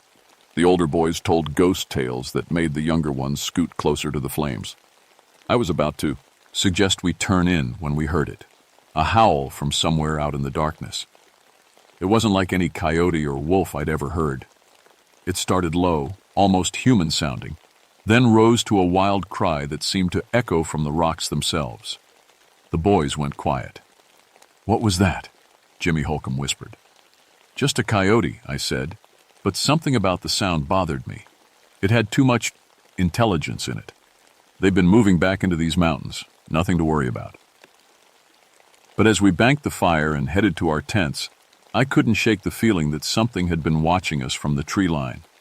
The hair on my neck stood up, the way it does when you know you're being hunted. The boys settled into their tents, whispering and giggling the way kids do when they're excited and a little scared. I lay in my sleeping bag, listening to the night sounds. Owls hooted, leaves rustled in the wind. Normal wilderness sounds. Then I heard it again, that howl, but closer this time, and from a different direction. Then another one, off to the east. They were calling to each other. I unzipped my tent flap and peered out. The moon was bright enough to see across the meadow, but the shadows under the trees looked darker than they should. I watched for movement, straining my eyes, but saw nothing. Just coyotes, I told myself. Maybe a small pack. I dealt with problem animals before, but deep down I knew this was different. In all my years in the wilderness, I'd never heard anything that sounded quite like that. There was something wrong with those howls, something that made every instinct I'd developed scream danger. I checked my watch. 11:30 p.m. The boys had finally gone quiet. I decided to stay awake a while longer, just to be safe. As a scout leader and park ranger, these kids were my responsibility. Their parents trusted me to bring them home safe. The howls continued to. Throughout the night, always moving, always from different spots around our camp. Like they were circling us. But every time I looked out, I saw nothing but empty meadow and dark trees. Morning couldn't come fast enough. Dawn broke clear and cool, with mist rising from the valleys below. I was up early, starting breakfast and trying to shake off the unease from the night before. The boys emerged from their tents one by one, stretching and yawning. "Did you guys hear those coyotes last night?" Dave Thompson asked, rolling up his sleeping bag. "They sounded weird," said Alex Rivera, our quiet artist, who noticed everything. "Like they were trying to talk or something." "All animals communicate," I said, stirring oatmeal over the camp stove. "Coyotes are especially smart. They coordinate their hunts with calls." But as the boys ate breakfast, I walked the perimeter of our camp. What I found made my blood run cold. Tracks, big ones. They looked like wolf prints, but larger than any wolf I'd ever seen. 5 inches across, with claw marks deep in the soft earth. But here's what really bothered me. Some of the prints showed what looked like thumb marks, like whatever made them had opposable thumbs. I knelt down, studying the clearest print. No question about it. This thing had hands as well as paws. The print was fresh, maybe from just before dawn. "Find something interesting, Mr. Holbrook?" Tim Anderson appeared beside me. As our oldest scout, he'd been helping me keep watch on the younger boys. "Just checking for animal sign," I said, standing up. "Good practice for your tracking merit badge." Tim studied the prints, and I saw his face change. He was smart enough to see what I was seeing. "Those aren't from any normal animal," he whispered. "Let's keep this between us for now," I said. "No need to scare the younger kids." We broke camp and started hiking deeper into the wilderness. I'd planned a route that would take us through some of the most beautiful parts of Dolly Sods. Rocky outcrops with amazing views, hidden waterfalls, meadows full of wildflowers. Ed, educational and fun. But as we hiked, I kept finding more tracks. Always the same. Too big, too intelligent looking with those disturbing thumb marks. Whatever was making them was following us. Around noon, we stopped for lunch near a small creek. The boys were having a great time splashing in the water and exploring the rocks. I was checking our map when Bobby Martinez came running up to me, his face pale. "Mr. Holbrook, there's something in the trees watching us." I looked where he was pointing, across the creek to a thick stand of pines. The shadows were deep, but I couldn't see anything. "What did it look like?" I asked. "Big, really big, like a person, but wrong. It had yellow eyes." Some of the other boys had gathered around, curious. "Bobby's seeing things," Randy Pierce said with a laugh. Randy was 14, old enough to act tough, but young enough to still be scared. "Probably just a tree stump." "I know what I saw," Bobby said, but his voice shook. I studied the tree line carefully. No movement, no sounds except the normal forest noises. But something felt wrong. The birds had gone quiet. "Let's pack up and move on," I said. "We want to reach our next campsite before evening." As we gathered our gear, I heard a stick break in the forest across the creek. Then another. Something large was moving through the trees, keeping pace with us but staying hidden. We hiked for another 3 hours, and I kept hearing sounds from the forest. Branches breaking, leaves rustling when there was no wind, and sometimes, just at the edge of hearing, a low growling sound. The boys were starting to notice too. They stayed closer together, talked less, kept looking over their shoulders. Even the older ones were getting nervous. We set up our second camp in a small clearing surrounded by tall pines. I picked the spot carefully, good sight lines, open ground, only one way in or out. If something wanted to approach us, I'd see it coming. As the sun went down, we built our fire bigger than usual. The boys helped gather extra wood without me asking. They could feel it. Too, we were being watched. "Mr. Holbrook," Kevin Liu, one of our youngest scouts, tugged on my sleeve. "Are we safe out here?" I looked down at his worried face, then at all the boys gathered around the fire. They trusted me to protect them. Their parents had trusted me to bring them home. "We're safe," I said. "That's what we're here for, to learn how to take care of ourselves in the wilderness. And we're doing this together, as a team." But even as I spoke those reassuring words, I caught movement in the trees behind Kevin. Something large and dark, there for just a second before it melted back into the shadows. We were definitely being hunted, and whatever was out there was smart enough to stay just out of sight, patient enough to follow us all day, and big enough to leave those massive tracks. As the fire crackled and the boys told stories, I made my decision. Tomorrow we were changing course, heading back toward the main trails where there were other hikers and rangers. We'd cut the trip short, but as those familiar howls started up again in the darkness around us, closer now, more of them, calling back and forth like they were planning something, I wondered if we'd waited too long. The hunt was just beginning. The third morning started wrong. I woke up before dawn to check on the boys, and Bobby Martinez wasn't in his tent. "Bobby!" I called out, trying to keep my voice calm. The other boys were stirring now, unzipping their sleeping bags. "He's probably just using the bathroom," Tim said, but I could hear the worry in his voice. We searched the entire campsite. No Bobby, no sign of a struggle. His sleeping bag was neat, like he'd gotten up quietly and just walked away. But Bobby was scared of the dark. He'd never leave camp alone. Then Sean O'Connor, who'd been checking the edge of camp, called out, "Mr. Holbrook, you need to see this." More tracks, lots of them. Hay circled our entire campsite, and they were fresh. Whatever had made them had been watching us all night, walking around and around our tents while we slept. But the worst part was what we found 20 yards into the forest. Bobby's sneaker sitting upright on a fallen log like someone had placed it there carefully. There were dark stains on the ground nearby. "Where's Bobby?" Jimmy Holcomb asked, his voice small and scared. I stared at that sneaker, my mind racing. No animal would remove a shoe so neatly. This was deliberate. Planned. "We're breaking camp right now," I said. "Everyone pack up. We're heading back." "But what about Bobby?" Dave Thompson asked. I looked at 11 scared faces, boys who'd trusted me to keep them safe. How do you tell kids that their friend is probably dead? How do you explain that something inhuman had taken him? We'll send help back for Bobby, I said. Right now I need to get you boys to safety. We packed quickly, everyone working with desperate efficiency. But as we prepared to leave, I heard something that made my blood freeze. From deep in the forest came a sound like laughter, if laughter could be made by something that wasn't quite human. The boys heard it too. Alex started crying quietly. Kevin grabbed onto Tim's arm and wouldn't let go. "What is that?" Randy whispered. I didn't answer because I didn't know. But whatever had Bobby was enjoying this. It was playing with us. We started hiking fast, following the trail back toward civilization. But within an hour, I knew we were in serious trouble. The sounds were following us, breaking branches, rustling leaves, and occasionally that horrible, not quite human laughter. And the tracks were everywhere now. Dozens of them, all around us, like a pack was herding us along the trail. "Mr. Holbrook?" Tim jogged up beside me. "Are those wolves?"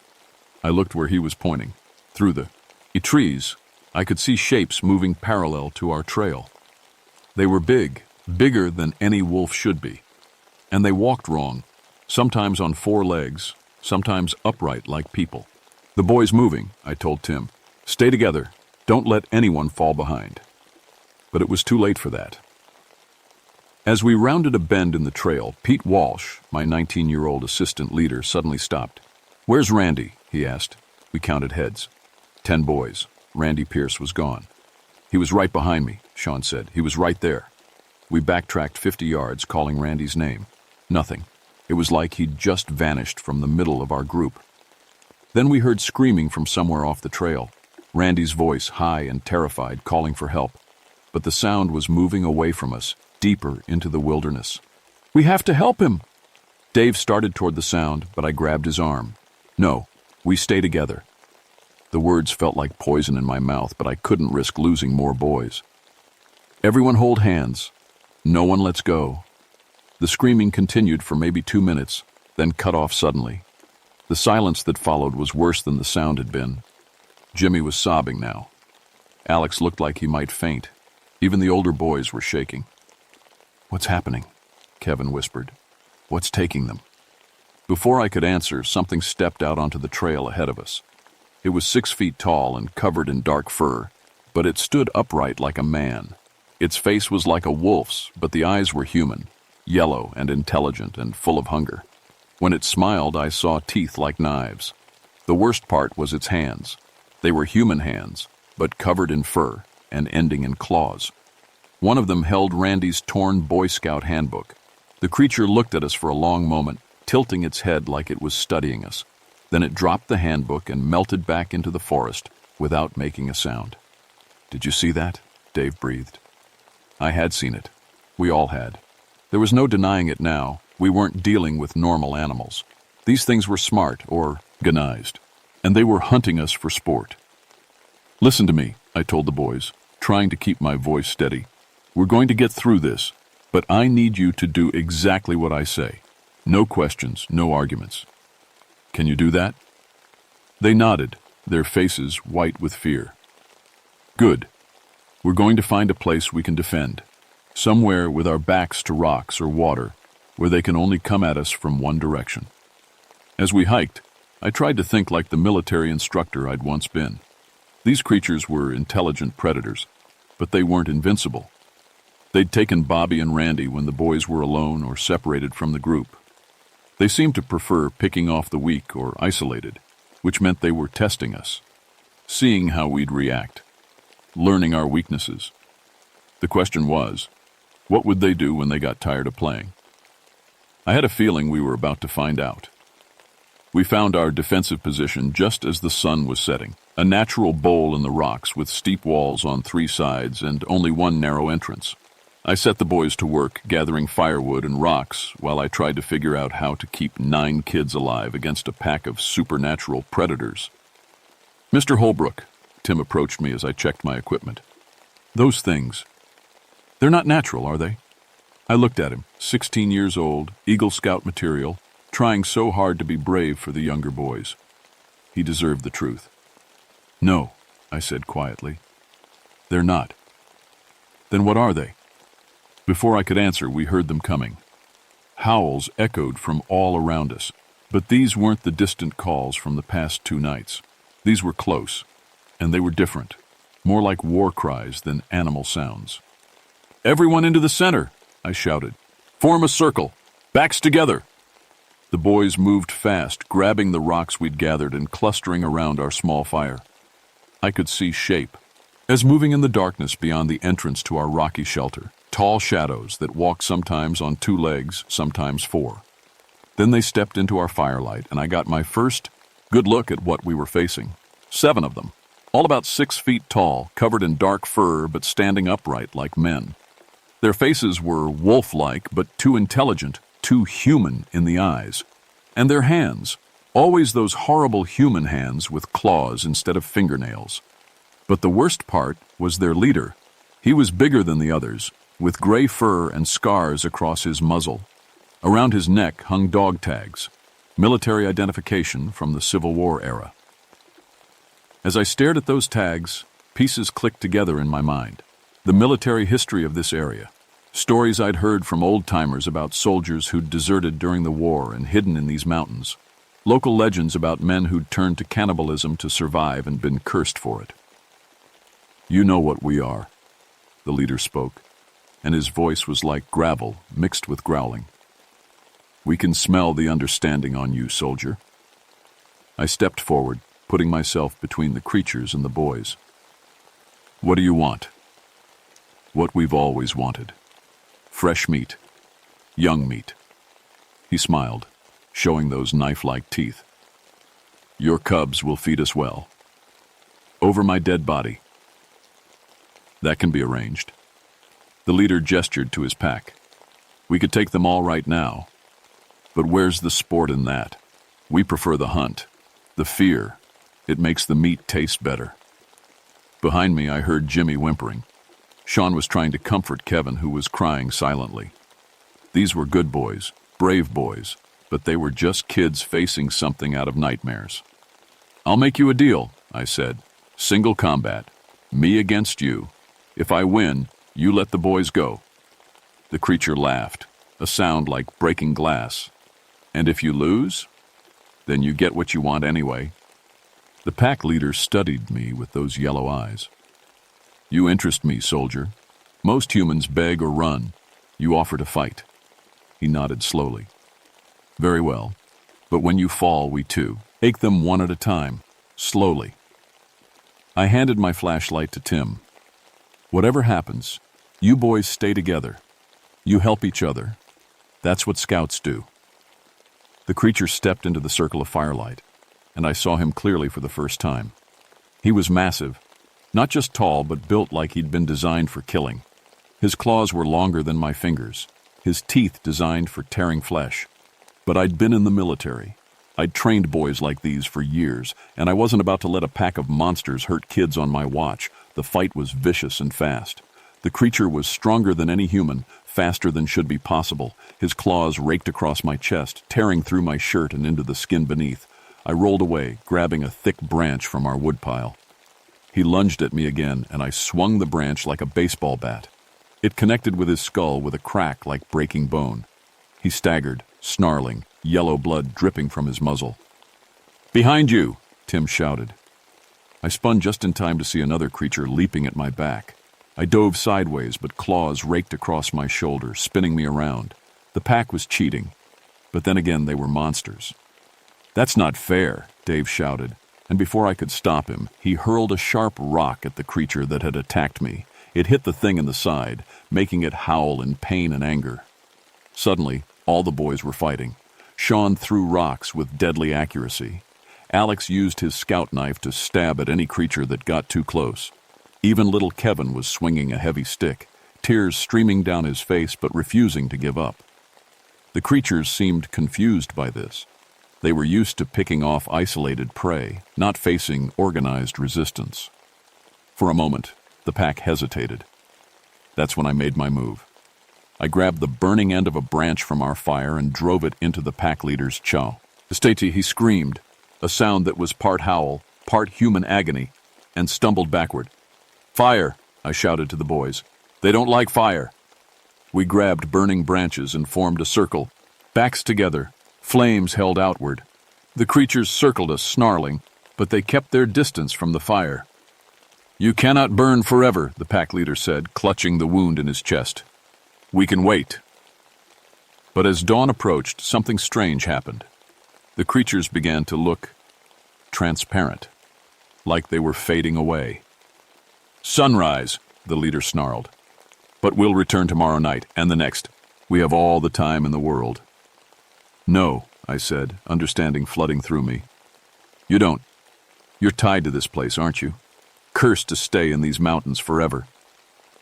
The creature's eyes flashed with rage, and I knew I was right. As the first rays of sunlight hit the rocks above us, the pack melted away like shadows, leaving only the smell of wet fur and old blood. We were alive. Hurt, terrified, but alive. We made it back to the ranger station by noon, 9 boys who'd left as children and returned as something else. I told the other rangers we'd had a wildlife encounter, a bear attack that had claimed 2 scouts. The boys backed up my story without being asked.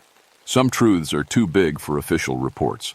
Bobby Martinez and Randy Pierce were listed as missing, presumed dead due to exposure and animal attacks. Search teams found some torn clothing and enough blood to make the story believable. The boys' families grieved their sons, never knowing the real horror of what had happened. But the surviving boys knew. We all carried that knowledge like a weight in our chests. Tim Anderson went on to become an Eagle Scout and later a Marine officer. He wrote to me years later, saying the leadership skills he'd learned that night had served him well in combat. "Some fears you never forget," he wrote, "but some courage you never lose either." Dave Thompson became a teacher, working with at-risk kids in inner cities. Sean O'Connor joined the Park Service. That's like me. Jimmy Holcomb surprised everyone by becoming a counselor who specialized in helping children deal with trauma. They all grew up to be good men, strong men who helped others face their fears. What happened to us in those mountains had marked them, but it hadn't broken them. As for me, I quietly recommended that Dolly Sods be restricted for youth groups under 18. Difficult terrain and dangerous wildlife conditions, I wrote in my report. The restriction was approved without question. I transferred out of West Virginia a year later, but I kept in touch with the other rangers in the area. Every few years, someone would report strange sounds from the deep wilderness, howls that didn't sound quite animal, tracks that showed signs of intelligence, campers who'd seen large wolves walking upright. The devil dogs were still there, still hunting, still bound to those mountains by whatever curse had created them. But they'd learned to be more careful. No more groups disappearing. Just single hikers now and then, people who'd wandered too far from the marked trails. I retired from the Park Service in 1995, but I still get letters from the boys, men now, with families of their own. Every July, around the anniversary, they write to tell me how they're doing. We don't talk about what happened directly, but we don't need to. We all remember. Last month, I got a letter from Kevin Liu, now a successful doctor in California. His son had just joined Boy Scouts and wanted to go on a wilderness camping trip. Kevin was asking for advice about safe places to take a group of kids. I wrote back with a list of beautiful camping spots in California and Colorado, places with good trails, clear water, and helpful rangers. Safe places where the only monsters are the ones in stories told around campfires. But I also included a warning. The same one I give to every parent who asks, Rust your instincts. If something feels wrong, if the woods go too quiet, if your kids report seeing things that shouldn't be there, get out. Get out fast and don't look back. Because sometimes the old stories are true. Sometimes there really are monsters in the deep woods, things that hunt in the darkness between the trees. And sometimes all that stands between them and innocent children is one adult who refuses to let evil win. The boys and I survived because we stood together, because we fought when fighting seemed impossible, and because we never gave up on each other. That's the real lesson of scouting, not just learning to tie knots or start fires, but learning to be the kind of person others can count on when everything goes wrong. The devil dogs are still out there in Dolly Sods, waiting in the shadows of those ancient mountains. But so are people like Tim, Dave, Sean, Jimmy, Alex and Kevin. Men who learned as boys that courage isn't the absence of fear, but the decision to protect others despite that fear. And maybe, in the end, that's enough to keep the monsters at bay. At least I hope it is.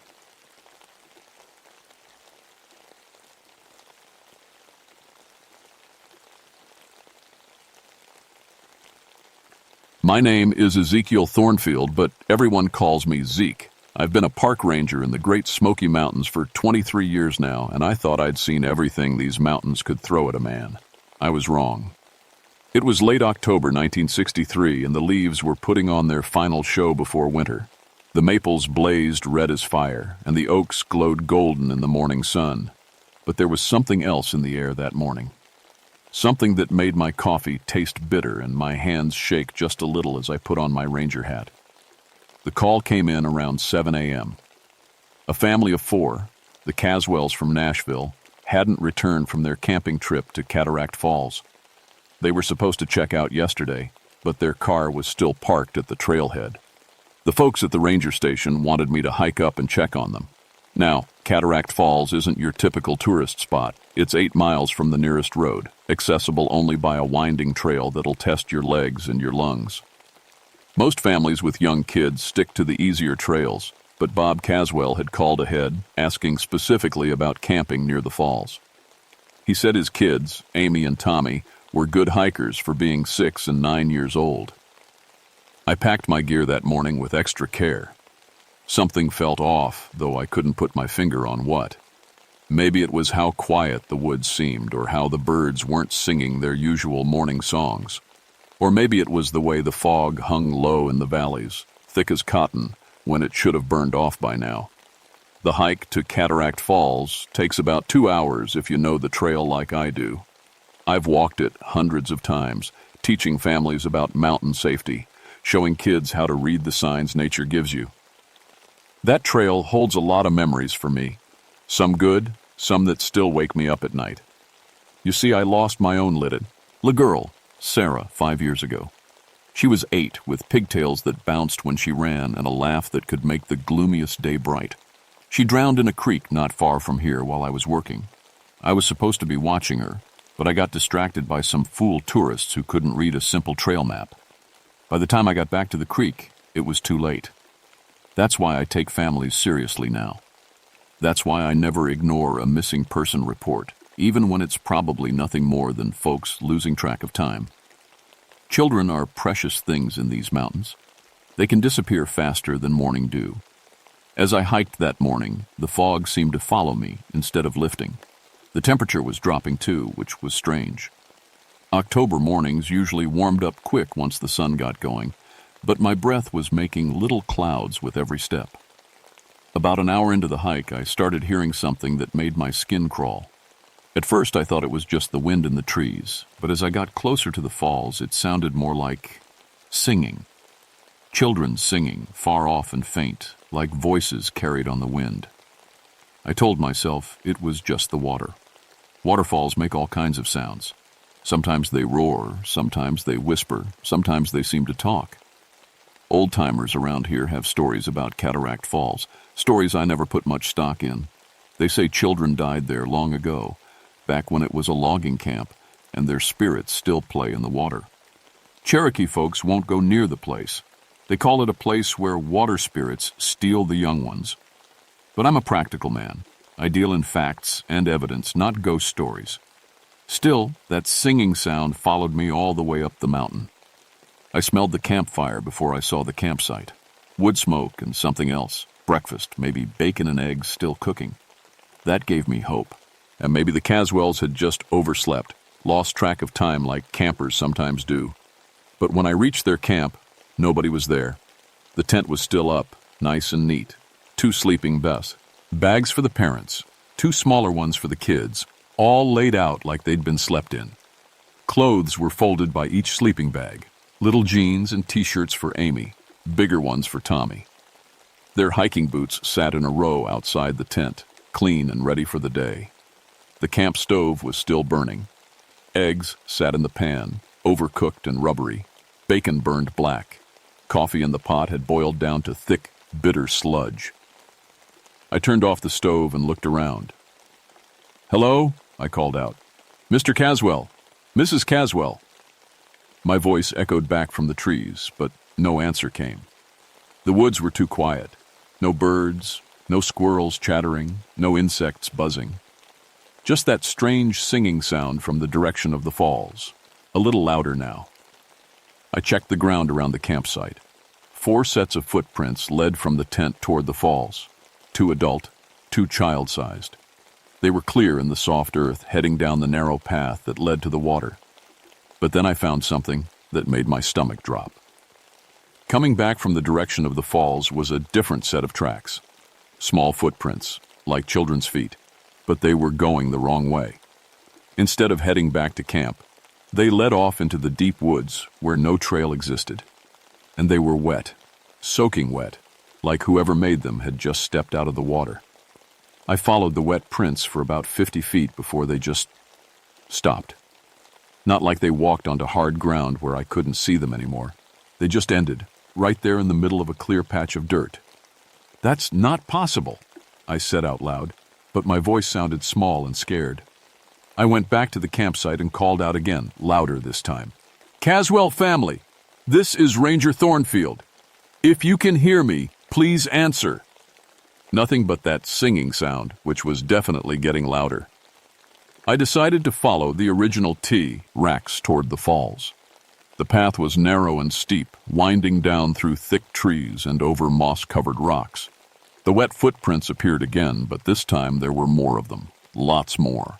Dozens of small, wet footprints covered the path. Some looked fresh, some looked old, but all of them were the size of children's feet.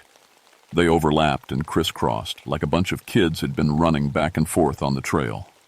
The singing was clear now, children's voices, high and sweet, echoing off the rocks. But I couldn't make out words, just melody, rising and falling like a lullaby. My hands were shaking as I reached for my flashlight, even though the sun was up. Something about those wet footprints, the way they seemed to multiply the closer I got to the water, made me want extra light. The trees opened up ahead, and I could see the falls. Cataract Falls drops about 40 feet into a clear, deep pool, then flows out through a rocky gorge. The water should have been making its usual thundering sound, but instead, it sounded like children singing. That's when I saw them. 2 small figures stood in the pool below the falls, water up to their waists. Even from a distance, I could tell it was Amy and Tommy Caswell. Amy's blonde hair was plastered to her head, and Tommy's red shirt was soaked through. They weren't moving, just standing there in the cold water, looking up at the falls like they were watching something wonderful. "Amy, Tommy," I shouted, starting to run down the steep path. "Get out of the water, it's too cold." But they didn't turn around, didn't even seem to hear me. As I got closer, I could see something was wrong with them. Their skin was too pale, almost white like milk, and they seemed fuzzy around the edges, like I was looking at them through old glass. The singing stopped. In the sudden quiet, I could hear my heart pounding and my boredom, slipping on the wet rocks. I reached the edge of the pool, breathing hard. "Kids, you need to come out now," I said, trying to keep my voice calm. "Where are your parents?" Amy turned. First, her eyes were completely white.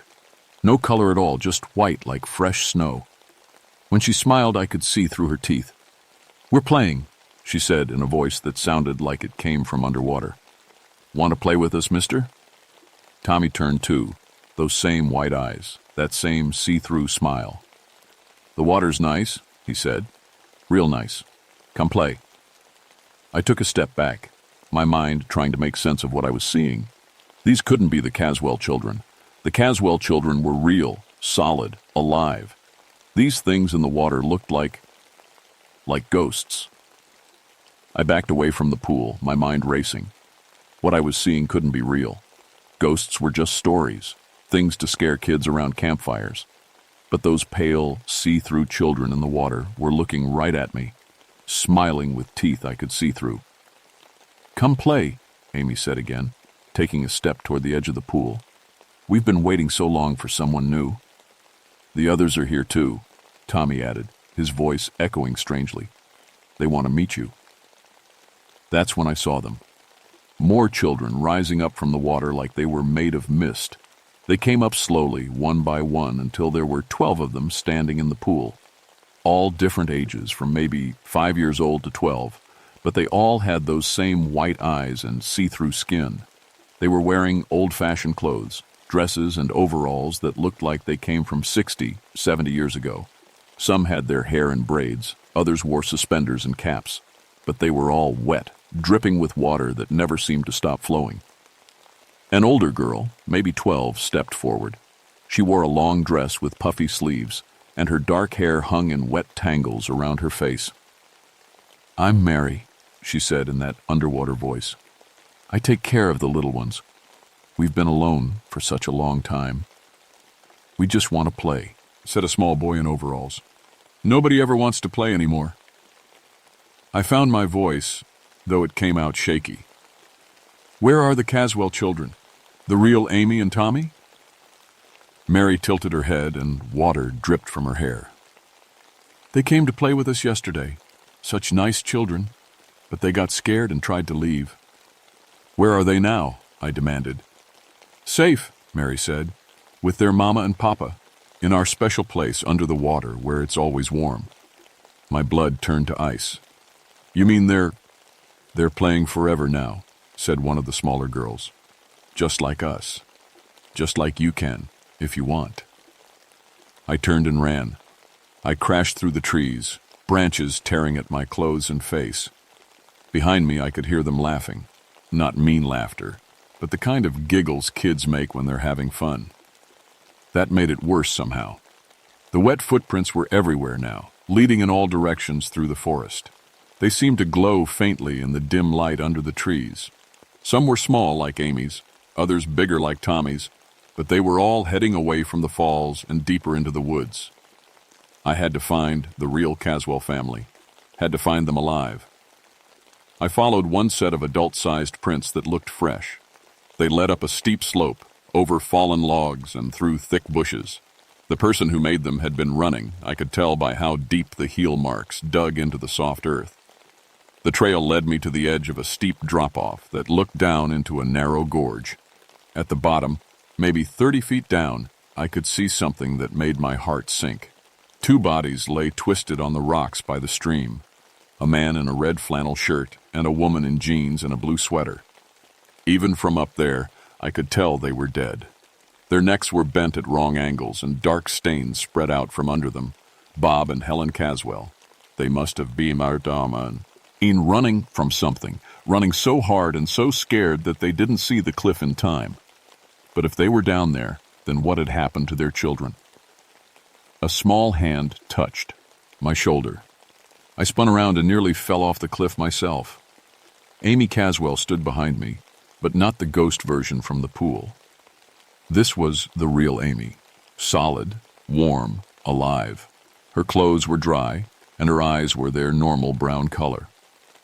"Mister," she said in a small voice, "can you help us? We can't find our mama and papa." Tommy appeared from behind a tree, looking just as real and solid as his sister. "We've been looking everywhere," he said. "The other kids said they knew where Mama and Papa went, but when we followed them, we got lost." I knelt down so I was eye level with both children. They looked scared and tired, but they were definitely alive and real. I could see the rise and fall of their breathing, could smell the wood smoke in their hair from the campfire. "I'm Ranger Thornfield," I said gently. "I'm here to help you. Where have you been since yesterday?"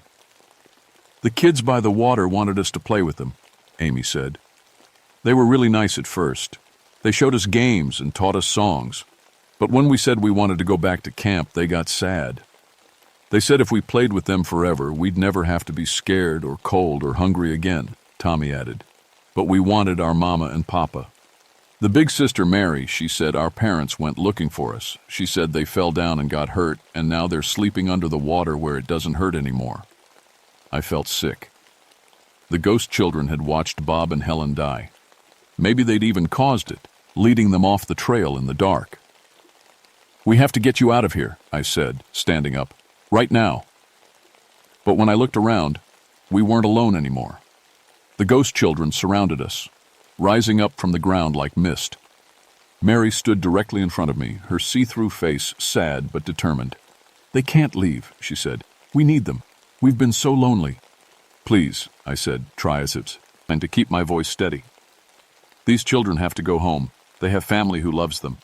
"We had families too," said the little boy in overalls. "But we've been here so long we can't remember their faces anymore." "That's why we need new friends," Mary said. "Friends who will stay and play with us forever." The temperature dropped suddenly, so fast I could see my breath. Ice began forming on the trees around us, and frost spread across the ground at our feet. Amy and Tommy huddled against me, shivering. "It's getting cold, mister," Amy whispered. "I know, sweetheart," I said. "Just stay close to me." Mary stepped forward, and where her feet touched the ground, ice flowers bloomed. "You can stay too, Ranger Man. You look lonely. You look sad. We can take away all the sadness." For just a moment, I was tempted. The ghost children looked so peaceful, so happy, despite their pale faces and empty eyes. And I was tired of being alone, tired of carrying the weight of Sarah's death, tired of waking up every morning to the same guilt and grief. But then Tommy grabbed my hand with his small, warm fingers, and I remembered what I was supposed to do. Protect the children. Always protect the children. "No," I said firmly, pulling Amy and Tommy closer to me. "These children are going home." Mary's face changed, becoming angry and desperate. "You don't understand. We need them. Without new friends, we fade away. We become nothing but water and mist." "Then maybe that's what should happen," I said. The ghost children all gasped, and the temperature dropped even more. Ice began forming on my jacket, and Amy started crying from the cold. "You're mean," shouted the little boy in overalls. "We just want friends." "I know you do," I said. And I meant it. Looking at their pale, lonely faces, I felt sorry for them. But taking living children away from their families isn't playing. It was stealing, and it's wrong. "We don't know any other way," Mary said, and for the first time she sounded like the scared child she really was. "We've been here so long, we forgot everything else." "Then let me help you remember," said a new voice. I turned around and my heart nearly stopped. Sarah stood at the edge of the clearing. My little girl, my precious daughter, looking exactly like she had the day she died. Her pigtails bounced as she walked toward us, and her favorite pink dress was dry and clean. But unlike the other ghost children, Sarah glowed with a warm, golden light. "Daddy," she said, and her voice was full of love and joy. "I've been waiting for you." Tears streamed down my face. "Sarah? Baby, is that really you?" "It's me, Daddy. I came to help." She looked at the other ghost children with kind eyes. "I came to help all of you." Mary stepped forward suspiciously. "Who are you?" "I'm Sarah," my daughter said simply. "I drowned too, just like all of you. But I didn't get stuck here. I went to the light." "What light?" asked one of the smaller girls. Sarah pointed up, and for the first time I noticed a soft glow filtering down through the trees. It was warm and welcoming, like sunlight, but gentler. "The light that takes us home," Sarah said. "The light that takes us to where our families are waiting." "But our families are gone," Mary said sadly. "They died so long ago." "No," Sarah said. "They're waiting in the light. My mama is there, and my grandpa, and all the people who loved us. That's where we're supposed to go when we die. Not stay stuck in one place, getting lonelier and sadder." The ghost children looked up at the light, hope flickering in their white eyes. "Will you show us?" asked the little boy in overalls. Sarah nodded, then looked at me. "But I need Daddy's help. Someone has to guide you to the light, someone who understands love and sacrifice." My heart broke as I realized what she was asking. "Sarah, no, I can't leave Amy and Tommy alone." "You won't be leaving them alone, Daddy. You'll be saving them. And I'll be saving us too." She gestured to the ghost children. "We've been trapped here so long because nobody was brave enough to help us cross over. But you're brave, Daddy. You're the bravest person I know." Amy tugged on my jacket. "What's she talking about, mister?" I knelt down and looked into her brown eyes. Alive, warm, real eyes. "Amy, I need you and Tommy to be very brave for me. Can you do that?" She nodded, though she was still shivering from the cold. "I want you both to close your eyes and count to 100. When you open them, you'll be safe. Someone will come find you and take you home." "But what about you?" Tommy asked. I looked up at Sarah, who was smiling at me with such love and pride. Then I looked at the ghost children, who had been trapped in this place for decades, stealing other people's children because they didn't know how to find peace. "I'm going to help some friends find their way home," I said. I stood up and walked toward Sarah. The ghost children gathered around us, their pale faces hopeful for the first time. "Are you ready, Daddy?" Sarah asked. I thought about all the children I'd helped over the years, all the families I'd guided safely through these mountains. This was just one more rescue, the most important one I'd ever do. "I'm ready, baby girl." Sarah took my hand, and suddenly I felt lighter than air. The warm light grew brighter, and I could see figures moving in it. Parents waiting for their lost children, families reunited at last. One by one, the ghost children stepped into the light. The little boy in overalls ran to a woman who swept him into her arms. Mary found a couple who held her close and whispered how much they'd missed her. Each child found their family, and their pale faces became bright with joy as they walked into the light. Sarah and I were the last ones. "Will I see you again?" I asked her. "Someday, Daddy, but not for a long time. You have more work to do first, more children to protect." She squeezed my hand. "I'm proud of you." The light grew brighter and brighter until it was all I could see. The search team found me 3 days later, sitting peacefully by Cataract Falls with Sarah's photograph clutched in my hands. Dr. Morrison said I'd died of a heart attack, probably brought on by the stress of the rescue. He said it looked like I'd just sat down by the water and quietly passed away. Amy and Tommy were discovered safe and unharmed 2 miles downstream, sleeping under a big oak tree. They had no memory of the ghost children or their parents' death. Amy remembered playing by the water, and Tommy remembered getting lost in the woods, but everything else was fuzzy, like a half-remembered dream. They were adopted by Helen's sister and her husband in Nashville. From what I heard, they grew up happy and healthy. Tommy became a teacher, and Amy became a nurse. Sometimes they visited the mountains, but never Cataract Falls. Something deep inside them remembered that place wasn't safe. The falls themselves changed after that day. The Cherokee elders said the water spirits finally found peace. Local folks noticed that the sound of the falls went back to normal, just the natural rush of water over rocks, no more singing voices. But sometimes, if you know what to listen for, you can still hear something in the water. Not the sad songs of trapped children, but happy laughter drifting up from the light that shines beneath the surface. The laughter of children who found their way home at last. And sometimes, on quiet mornings when the mist rises from the pool, people say they can see a ranger in an old-fashioned uniform standing by the water.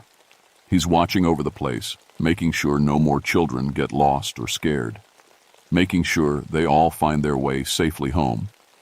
The Park Service put up a memorial plaque by the falls. It reads, "In memory of Ranger Ezekiel Thornfield, who gave his life protecting the children of these mountains, and in memory of the 12 children lost in the flood of 1890, who finally found their peace." Families still hike to Cataract Falls, but now they bring their children safely home every time. The water spirits don't steal the young ones anymore. They don't need to. They're not lonely anymore.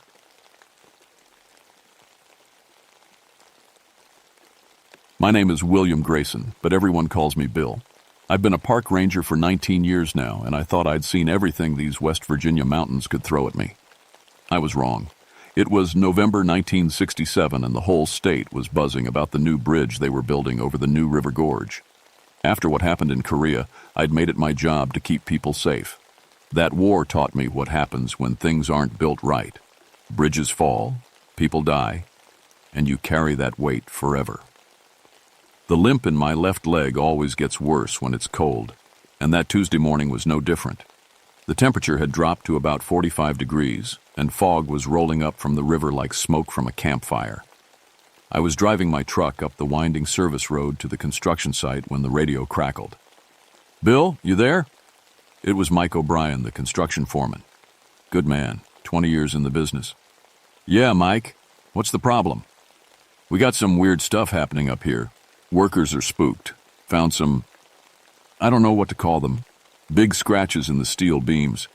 And Tommy Mason swears he saw something with wings bigger than a plane." I sighed and pressed the radio button. "Probably just an owl, Mike. You know how stories grow around here." "Maybe, but can you come take a look? The boys won't work until someone official checks it out." I'd grown up near Point Pleasant, about 40 miles north. Been hearing crazy stories about some mothman creature for weeks now. People claimed they saw a giant bird thing with glowing red eyes. Newspapers were having a field day with it. But I knew better. Mass hysteria.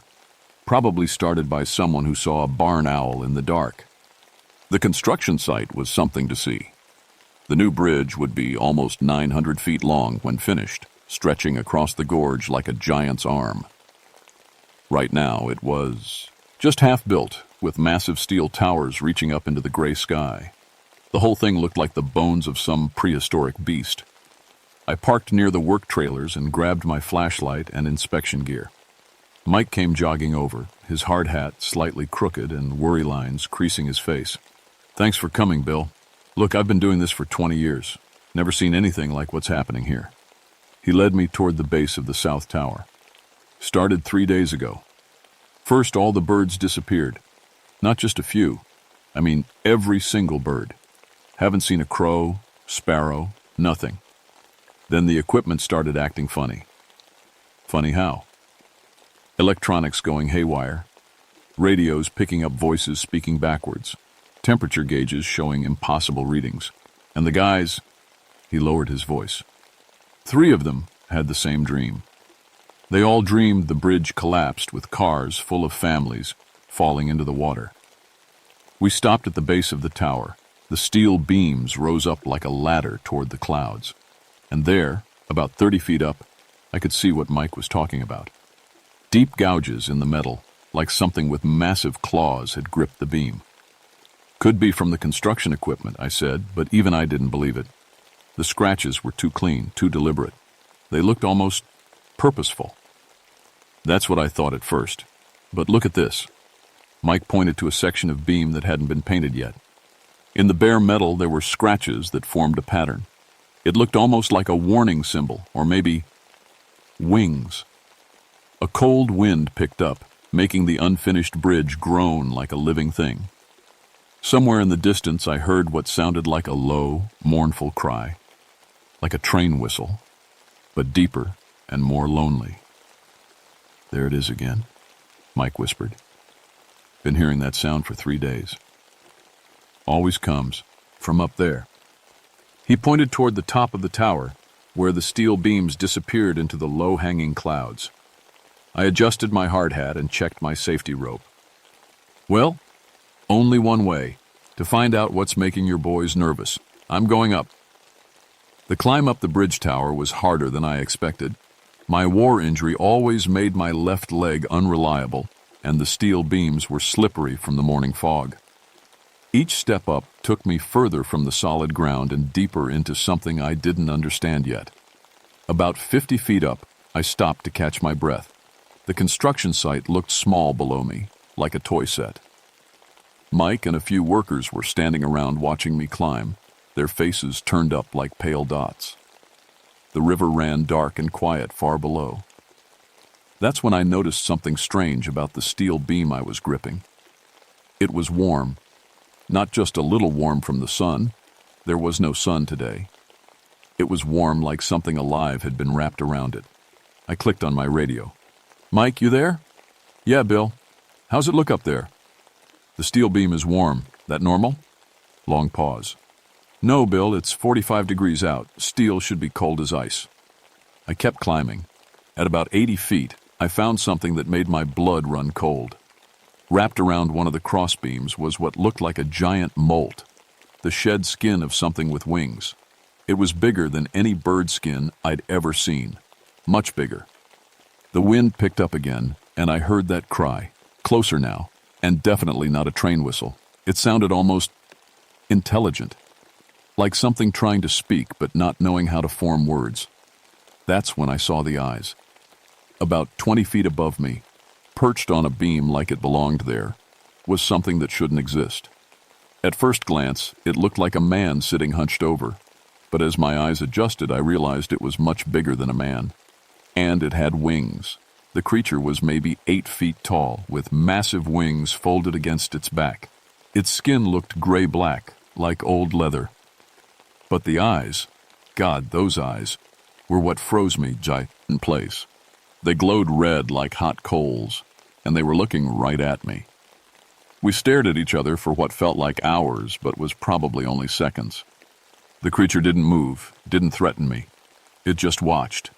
And somehow I got the feeling it was trying to tell me something. Then images started flashing in my head. Not like memories, more like someone was showing me a movie. I saw the Silver Bridge in Point Pleasant, the one I'd helped inspect just last month. In the vision, the bridge was falling apart, cars sliding off into the icy river, people screaming, families trapped in sinking cars.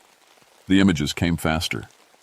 I saw this bridge, the one I was hanging from right now, with cracks spreading through the support beams.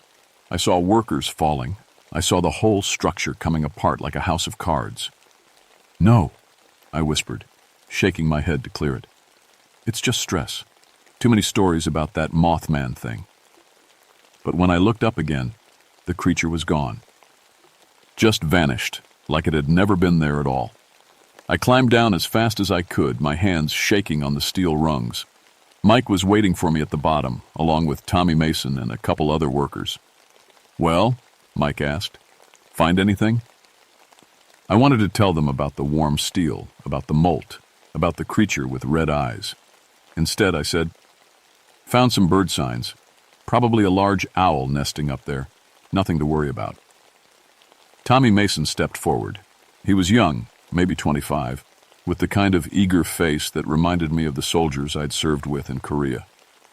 "Mr. Grayson, I know you think we're all crazy, but I saw something up there yesterday.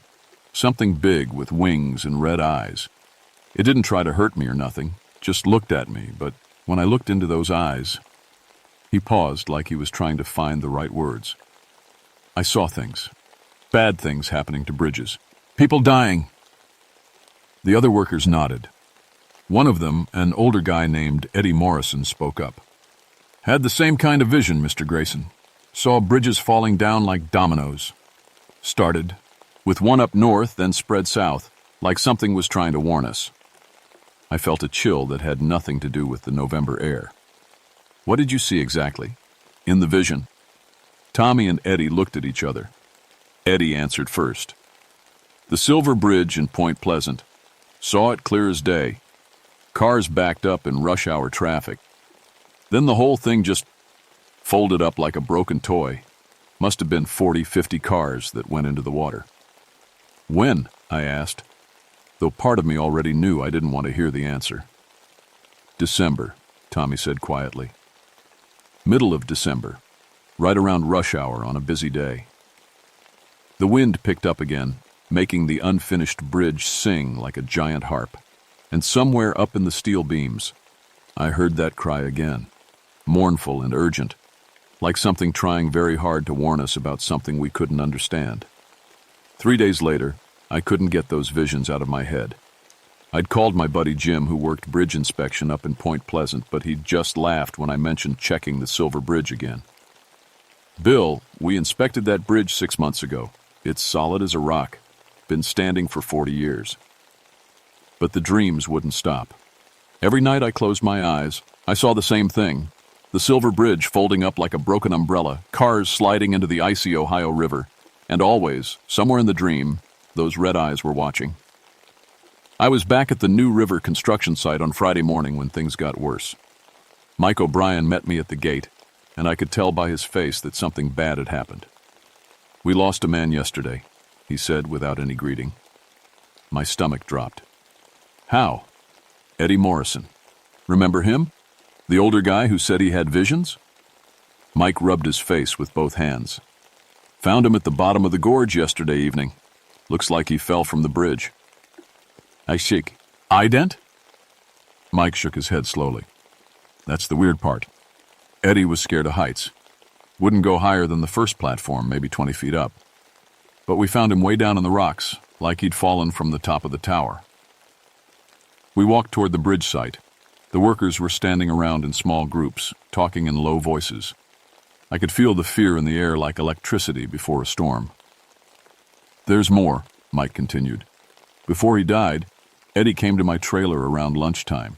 Said he had something important to tell me. Said the creature with red eyes had shown him exactly when the silver bridge was going to fall. When? December 15th, 5 o'clock in the evening, rush hour. I stopped walking.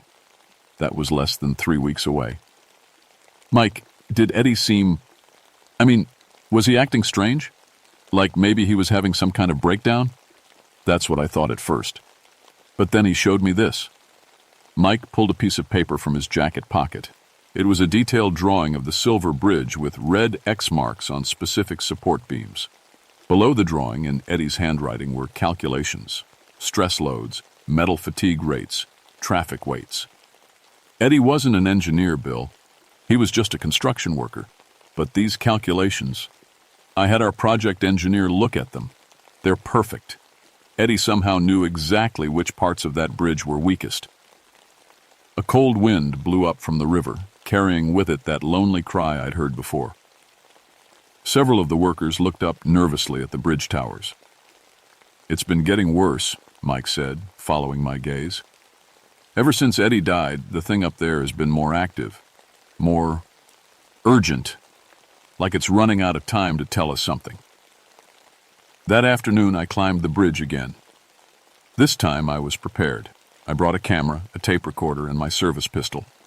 Though I doubted bullets would do much good against something that could vanish into thin air, I found the creature perched on the same beam as before, about 100 feet up. It was bigger than I'd remembered.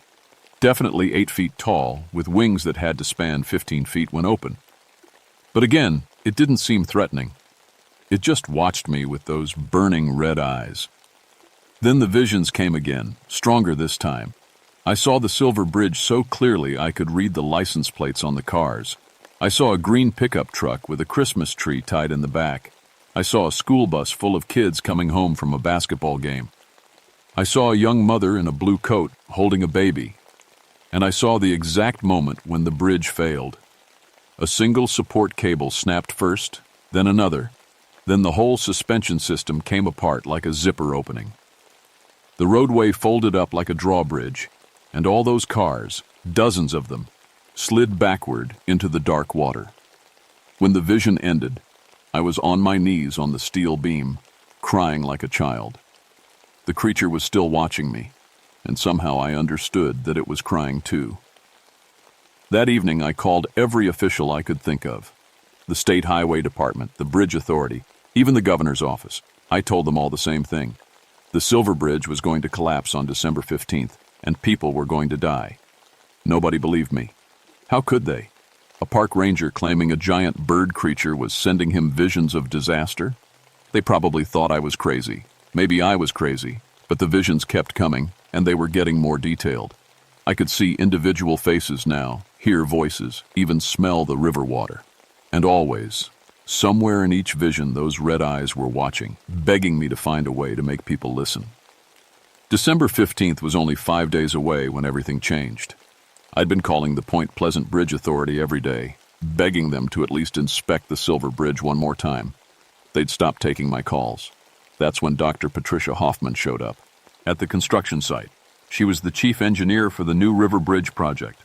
A smart woman about 39 years old with gray-streaked hair and the kind of no-nonsense attitude you get from 20 years in a man's profession. I'd met her a few times during the early planning stages, and she'd always struck me as someone who dealt in facts, not fantasies. "Mr. Grayson," she said, walking up to where I stood near the bridge tower. "Mike O'Brien tells me you've been having concerns about bridge safety in general."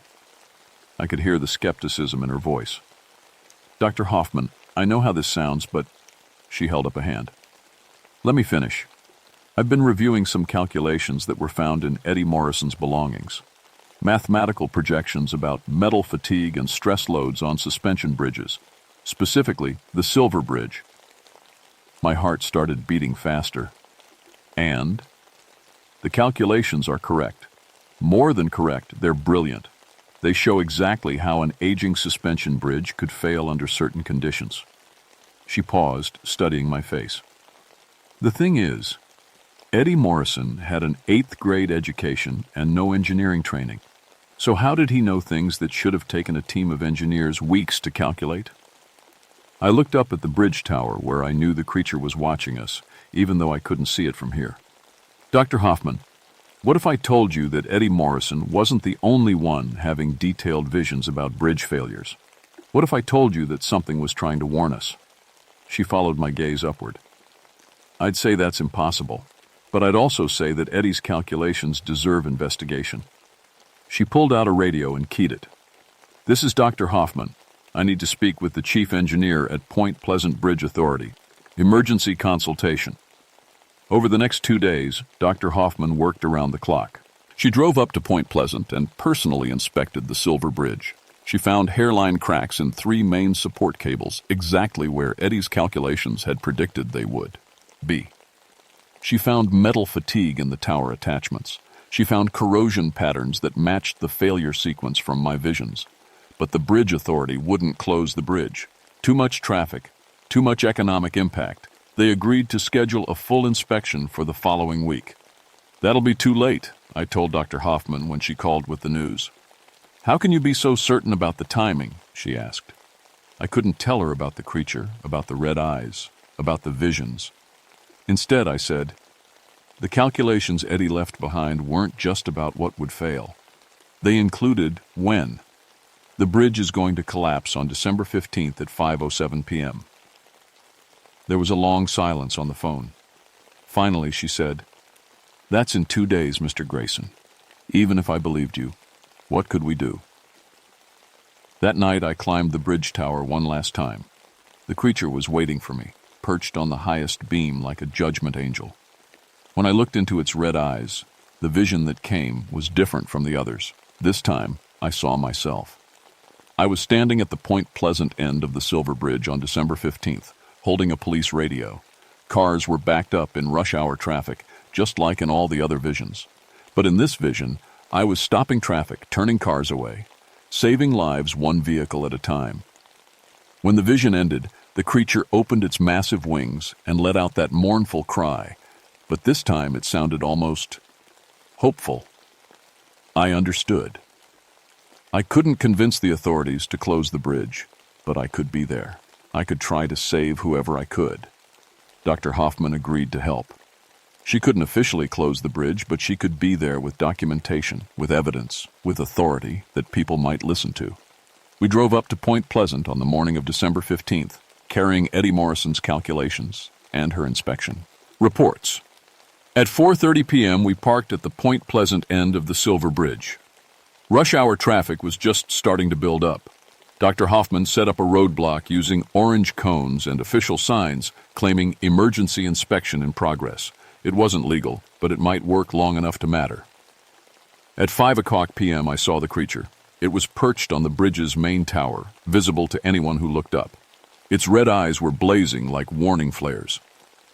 Several drivers pointed and stared, but they kept coming. At 5:05 p.m., Dr. Hoffman's radio crackled with angry voices from the bridge authority demanding to know who had authorized the roadblock. At 5:07 p.m., exactly when Eddie's calculations had predicted, I heard the sound I'd been dreading, the sharp crack of a cable snapping under too much weight. The Silver Bridge collapsed at 5:07 p.m. on December 15, 1967, exactly as the visions had shown.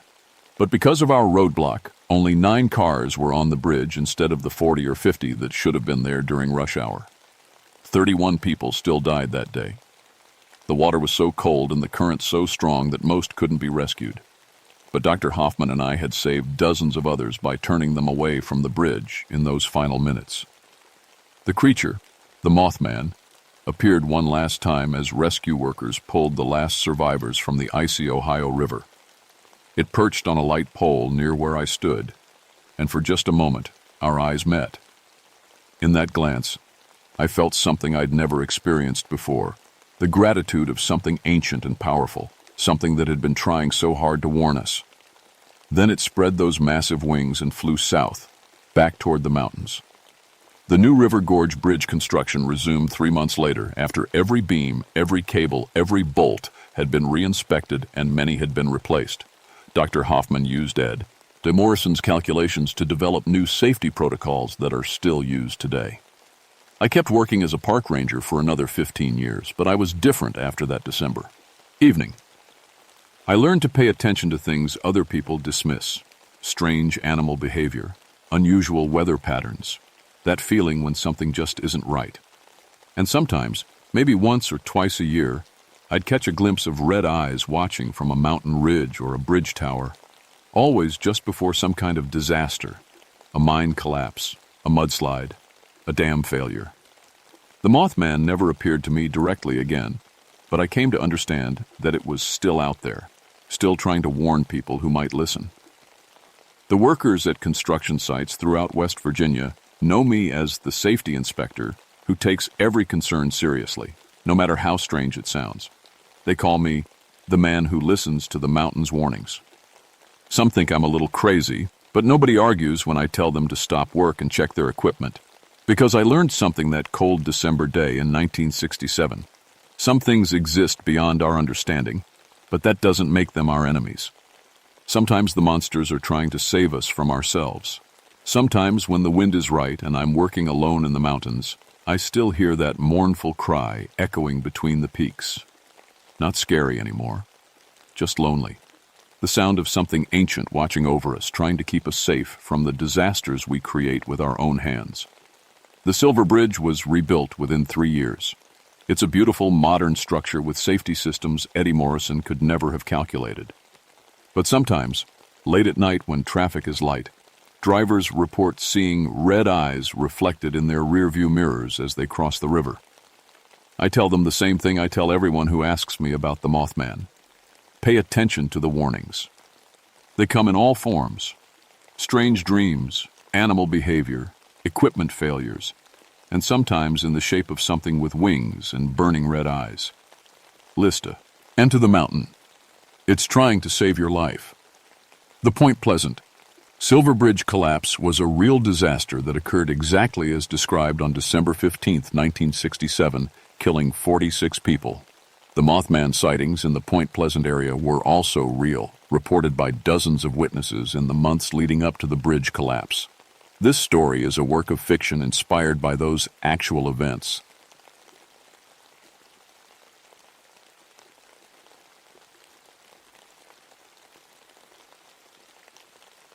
My name is Rebecca Ashworth, but everyone calls me Becca. I've been a forest ranger for 12 years now, and I'm still the only woman in this whole district. That February of 1984, I was stationed at the Pine Mountain Lookout in Daniel Boone National Forest, Kentucky. It's a lonely job, especially in winter, but I love it. The quiet, the snow-covered trees, the way the mountains roll on forever like frozen waves. I should have known something was wrong when the animals started acting strange. The deer stopped coming to the salt lick, the birds went quiet, even the squirrels seemed to vanish. But I was too busy watching the weather reports to pay much attention. The storm hit on February 12th, and it was a monster. The Weather Service called it the worst blizzard in 50 years. 3 feet of snow, winds howling at 40 miles per hour, and temperatures that dropped to 15 below zero. The kind of cold that makes your teeth ache and your lungs burn. My radio crackled to life around noon. "Becca, you there?" It was Carl Henderson, the veteran ranger who worked dispatch. His voice sounded worried. "I'm here, Carl. Storm's getting bad up here. Got a problem. Mining survey team went missing yesterday. 5 guys from Blackstone Mining, doing surveys up in the old Pine Ridge area. Last radio contact was around sunset." I knew the area. Old coal mines from the 1930s. Abandoned after the big disaster that killed 43 miners. Most of the buildings were still standing, rotting away in the forest like broken teeth.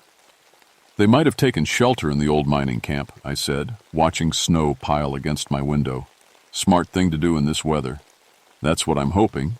But the storm's got all the roads blocked, no way to get a truck through, and helicopters can't fly in this wind. You're the closest ranger to that area. I looked out at the white wall of snow. The wind was so strong it made my little station shake. Carl, I can't even see my own truck right now. I know, just keep your radio on. If the storm lets up, we might need you to check on them. But the storm didn't let up. It got worse. By evening, the power went out. My backup generator kicked in, but I knew I only had enough fuel for maybe 2 days. The propane heater kept the main room warm, but the wind found every crack and gap in the walls. Ice started forming on the inside of my windows. That's when I heard it for the first time. A sound like screaming, but not quite human. It could have been the wind. Wind can make all kinds of crazy noises in a storm, but something about it made my skin crawl. I checked my supplies. Enough food for a week, maybe more, if I was careful. Water wasn't a problem, plenty of snow to melt. But the cold was getting worse, and my radio was full of static. Around midnight, the screaming sound came again. Closer this time. I grabbed my flashlight and looked out the window, but all I could see was swirling snow. The wind had carved strange shapes in the drifts around my station. For a moment, they almost looked like people.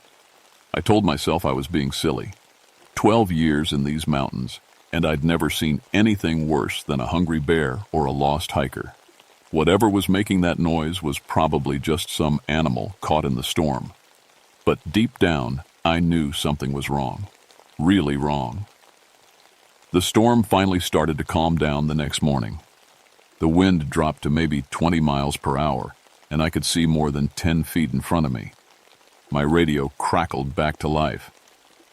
Becca, thank God. You okay up there? I'm fine, Carl. Generator's still running. What's the word on those miners? Nothing good. Their families are worried sick. I need you to check the old mining camp if you can manage it, but be careful. The snow's deep, and more storms are coming. I bundled up in my warmest gear and started up my snowmobile. The machine had chains on the treads, and it could handle deep snow, but the going was slow. What should have been a 20-minute ride took over an hour. The old Pine Ridge mining camp sat in a valley between two ridges. Most of the buildings had collapsed years ago, but the main office and a couple of worker houses were still standing. As I got closer, I could see smoke coming from the chimney of the biggest house. That gave me hope. Smoke meant fire. Fire meant people. The survey team had made it to shelter. But when I reached the camp, something felt off. There were tracks in the snow all around the buildings, boot prints that looked fresh. But they were strange. Some were normal human footprints, but others were longer, deeper, like someone walking on their toes. And they were spaced too far apart, like whatever made them had been running. I knocked on the door of the house with the smoking chimney. Hello? Forest Service? Anyone in there? No answer. The door was unlocked, so I pushed it open. The inside was warm. Someone had gotten a fire going in the old stone fireplace.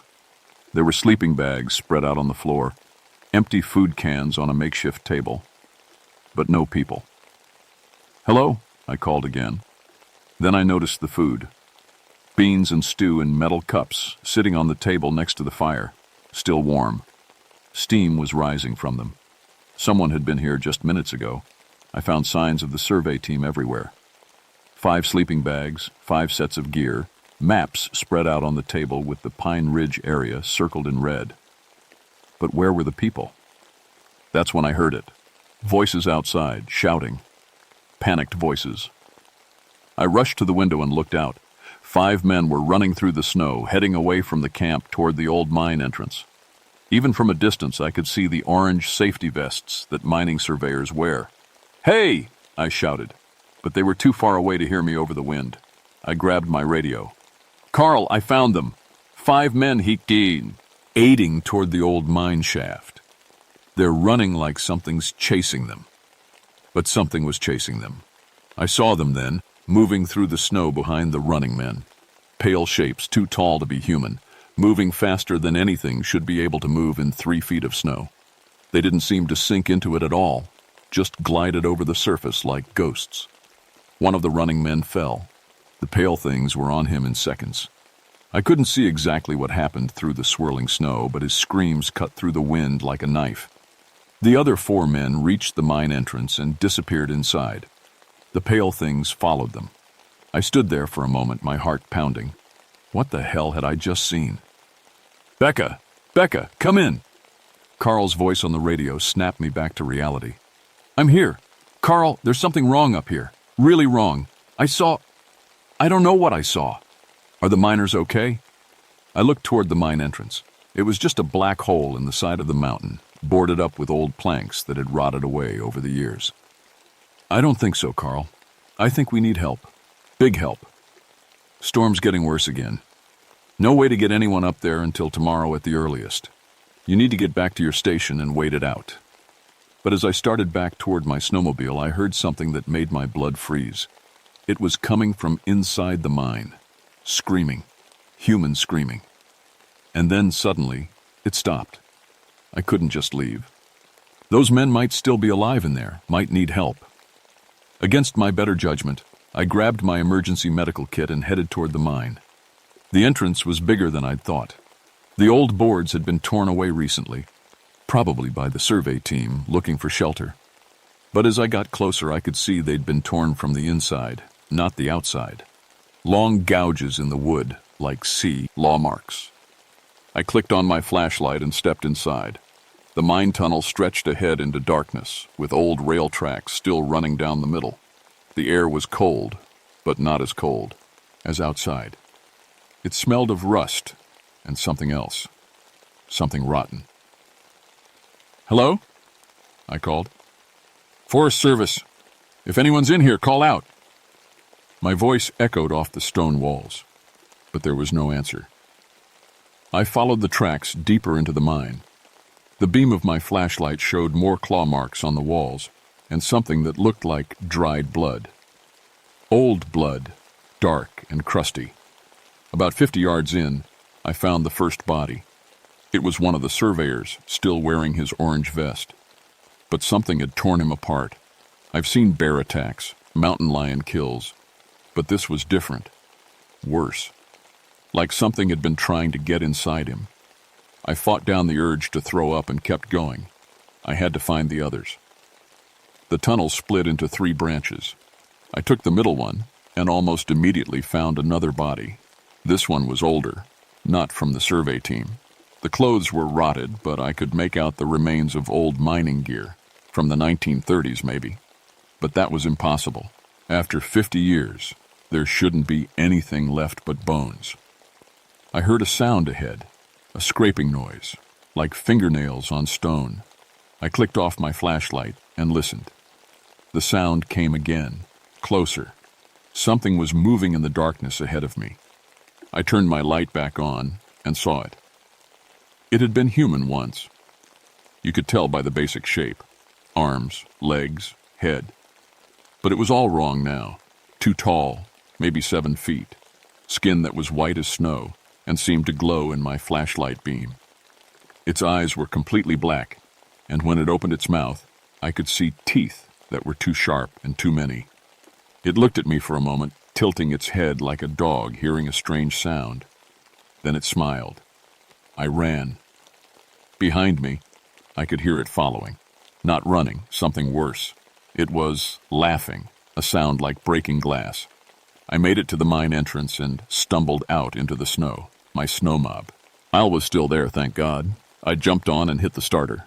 The engine turned over on the 3rd try, and I gunned it toward my station as fast as I could go. But they were following me. I could see them in my mirrors. Pale shapes moving through the trees, keeping pace with my snowmobile like it was standing still. There were more of them now. At least 6, maybe more.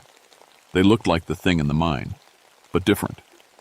Some were missing arms or had extra limbs. Others were bent at wrong angles, like they'd been broken and healed crooked. But they all had those same black eyes and 2 sharp teeth. One of them got ahead of me somehow and stepped into my path. I had to swerve hard to avoid it, and my snowmobile went sideways into a tree. The engine died. I was maybe half a mile from my station. In the deep snow, that might as well have been 10 miles. The pale things surrounded me, moving in slowly like wolves around wounded prey. Up close, I could see details I wished I couldn't. Their skin wasn't just pale, it was translucent. I could see dark veins underneath, and their breath came out in clouds of steam that smelled like rotting meat. The biggest one stepped forward. It was wearing the rotted remains of old mining clothes, and around its neck was a tarnished metal tag. I could just make out the words, Pine Ridge Mine, Thomas Morrison, 1934. These things had been the miners, the ones who died in the disaster 50 years ago. But they weren't dead. Not exactly. Thomas Morrison opened his mouth and spoke. His voice was like wind through broken glass. "Hungry," he said. "So hungry." I ran for my life. I made it to my station just ahead of them. The door had a good solid deadbolt and the windows were small and high. It wasn't much, but it was better than being caught in the open. I grabbed my radio as the first of them reached the door. Carl, come in. Emergency!" The radio crackled with static. "Becca, what's your situation?" "I'm under attack. There's something up here. Something from the old mine. I think they killed the survey team." "Attack? What kind of attack?" Outside, they were testing the walls, looking for weak spots. I could hear them scratching at the foundation, trying to dig underneath. The sound of their claws on stone made my teeth ache. "I don't know what they are, Carl. They look human, but they're not. They're from the mine disaster, I think, from 1934. "Becca, you're not making sense. The mine disaster was 50 years ago. Everyone died." "That's just it. They didn't die. Not really. One of them found my generator outside. The lights flickered and went out. My propane heater was still working, but barely. I found my emergency lantern and clicked it on. In the dim light, I could see shapes moving past the windows. They were tall enough that their heads almost touched the bottom of the glass. "How many men are you dealing with, Becca?" I counted the shapes I could see. At least 8. Maybe more. Something heavy hit my door. The whole building shook.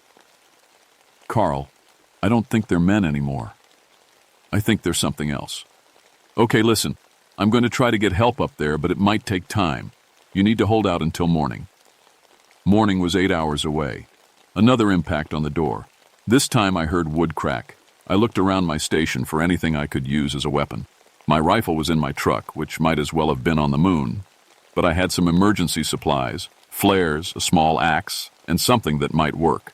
Mining charges. Small ones, left over from when they'd cleared a rock slide on the access road last year, enough to blow a hole in solid rock. The door was starting to give way. I could see pale fingers reaching through the cracks, trying to widen the gaps. I set up the charges near the door and windows, then retreated to the back room with the detonator. If they broke in, I'd blow the whole front of the building.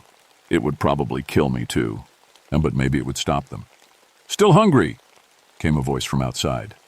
Thomas Morrison. 50 years hungry." The door exploded inward, and they poured through the opening. 6 of them, maybe 7, moving faster than anything human should be able to move. I hit the detonator. The explosion lit up the night like a miniature sun. When the smoke cleared, the front half of my station was gone. So were 3 of the pale things, or at least they were scattered in pieces across the snow. But the pieces were still moving. The remaining 4 circled around to the back of the building. I grabbed my axe and waited. They came through the window all at once. I don't remember much about the fight. It was dark, and everything happened fast. The axe felt good in my hands. Solid. Real. I'd split a lot of wood over the years, and these things weren't much different. They bled black blood that steamed in the cold air, and when I hit them, they screamed like rusty hinges. But they kept coming. Even with arms or legs cut off, they kept trying to get at me. It was like they couldn't feel pain, couldn't get tired, couldn't die. I was backing toward my last resort, the propane heater, when I heard the sound of engines outside. Snowmobiles. A lot of them. "Becca!" Carl's voice shouting over the noise. "Where are you?" The pale things heard it too. They stopped attacking and tilted their heads, listening. Then all at once they turned and ran. Not toward the sound. Away from it. back toward the mine. Carl found me sitting in the ruins of my station, covered in black blood and shaking from cold and shock. With him were 5 other rangers and a paramedic. Jesus, Becca, what happened here? I told them about the survey team, about the things from the mine. They listened with the kind of polite attention you give to someone who's been through trauma and might not be thinking clearly. The official report said I'd fought off a pack of rabid wolves that had killed the mining survey team. The explosion was explained as a propane leak caused by the animal attack. Case closed. But Carl pulled me aside before I left for the hospital. Becca, I've been working these mountains for 20 years. I've heard stories about the Pine Ridge mine. Old-timers say the disaster wasn't an accident, say the miners got trapped during a bad winter and, well, they did what they had to do to survive. I looked back toward the mine. In the morning light, it just looked like a hole in the rock. Nothing special. Nothing dangerous. What are you saying, Carl? I'm saying maybe some things are better left buried. I'm putting that whole area off limits. Unstable mine shafts, danger of collapse. No one goes up there without my permission. They gave me a commendation for heroism and a promotion to district supervisor, but I put in for a transfer to Florida. Someplace warm, where the winters don't last so long and the mountains don't hold such old secrets. I never went back to Pine Ridge, but sometimes, on quiet winter nights, I still hear that sound, like screaming, but not quite human. And I remember the words Thomas Morrison spoke. Still hungry. Some hungers, I think, never die.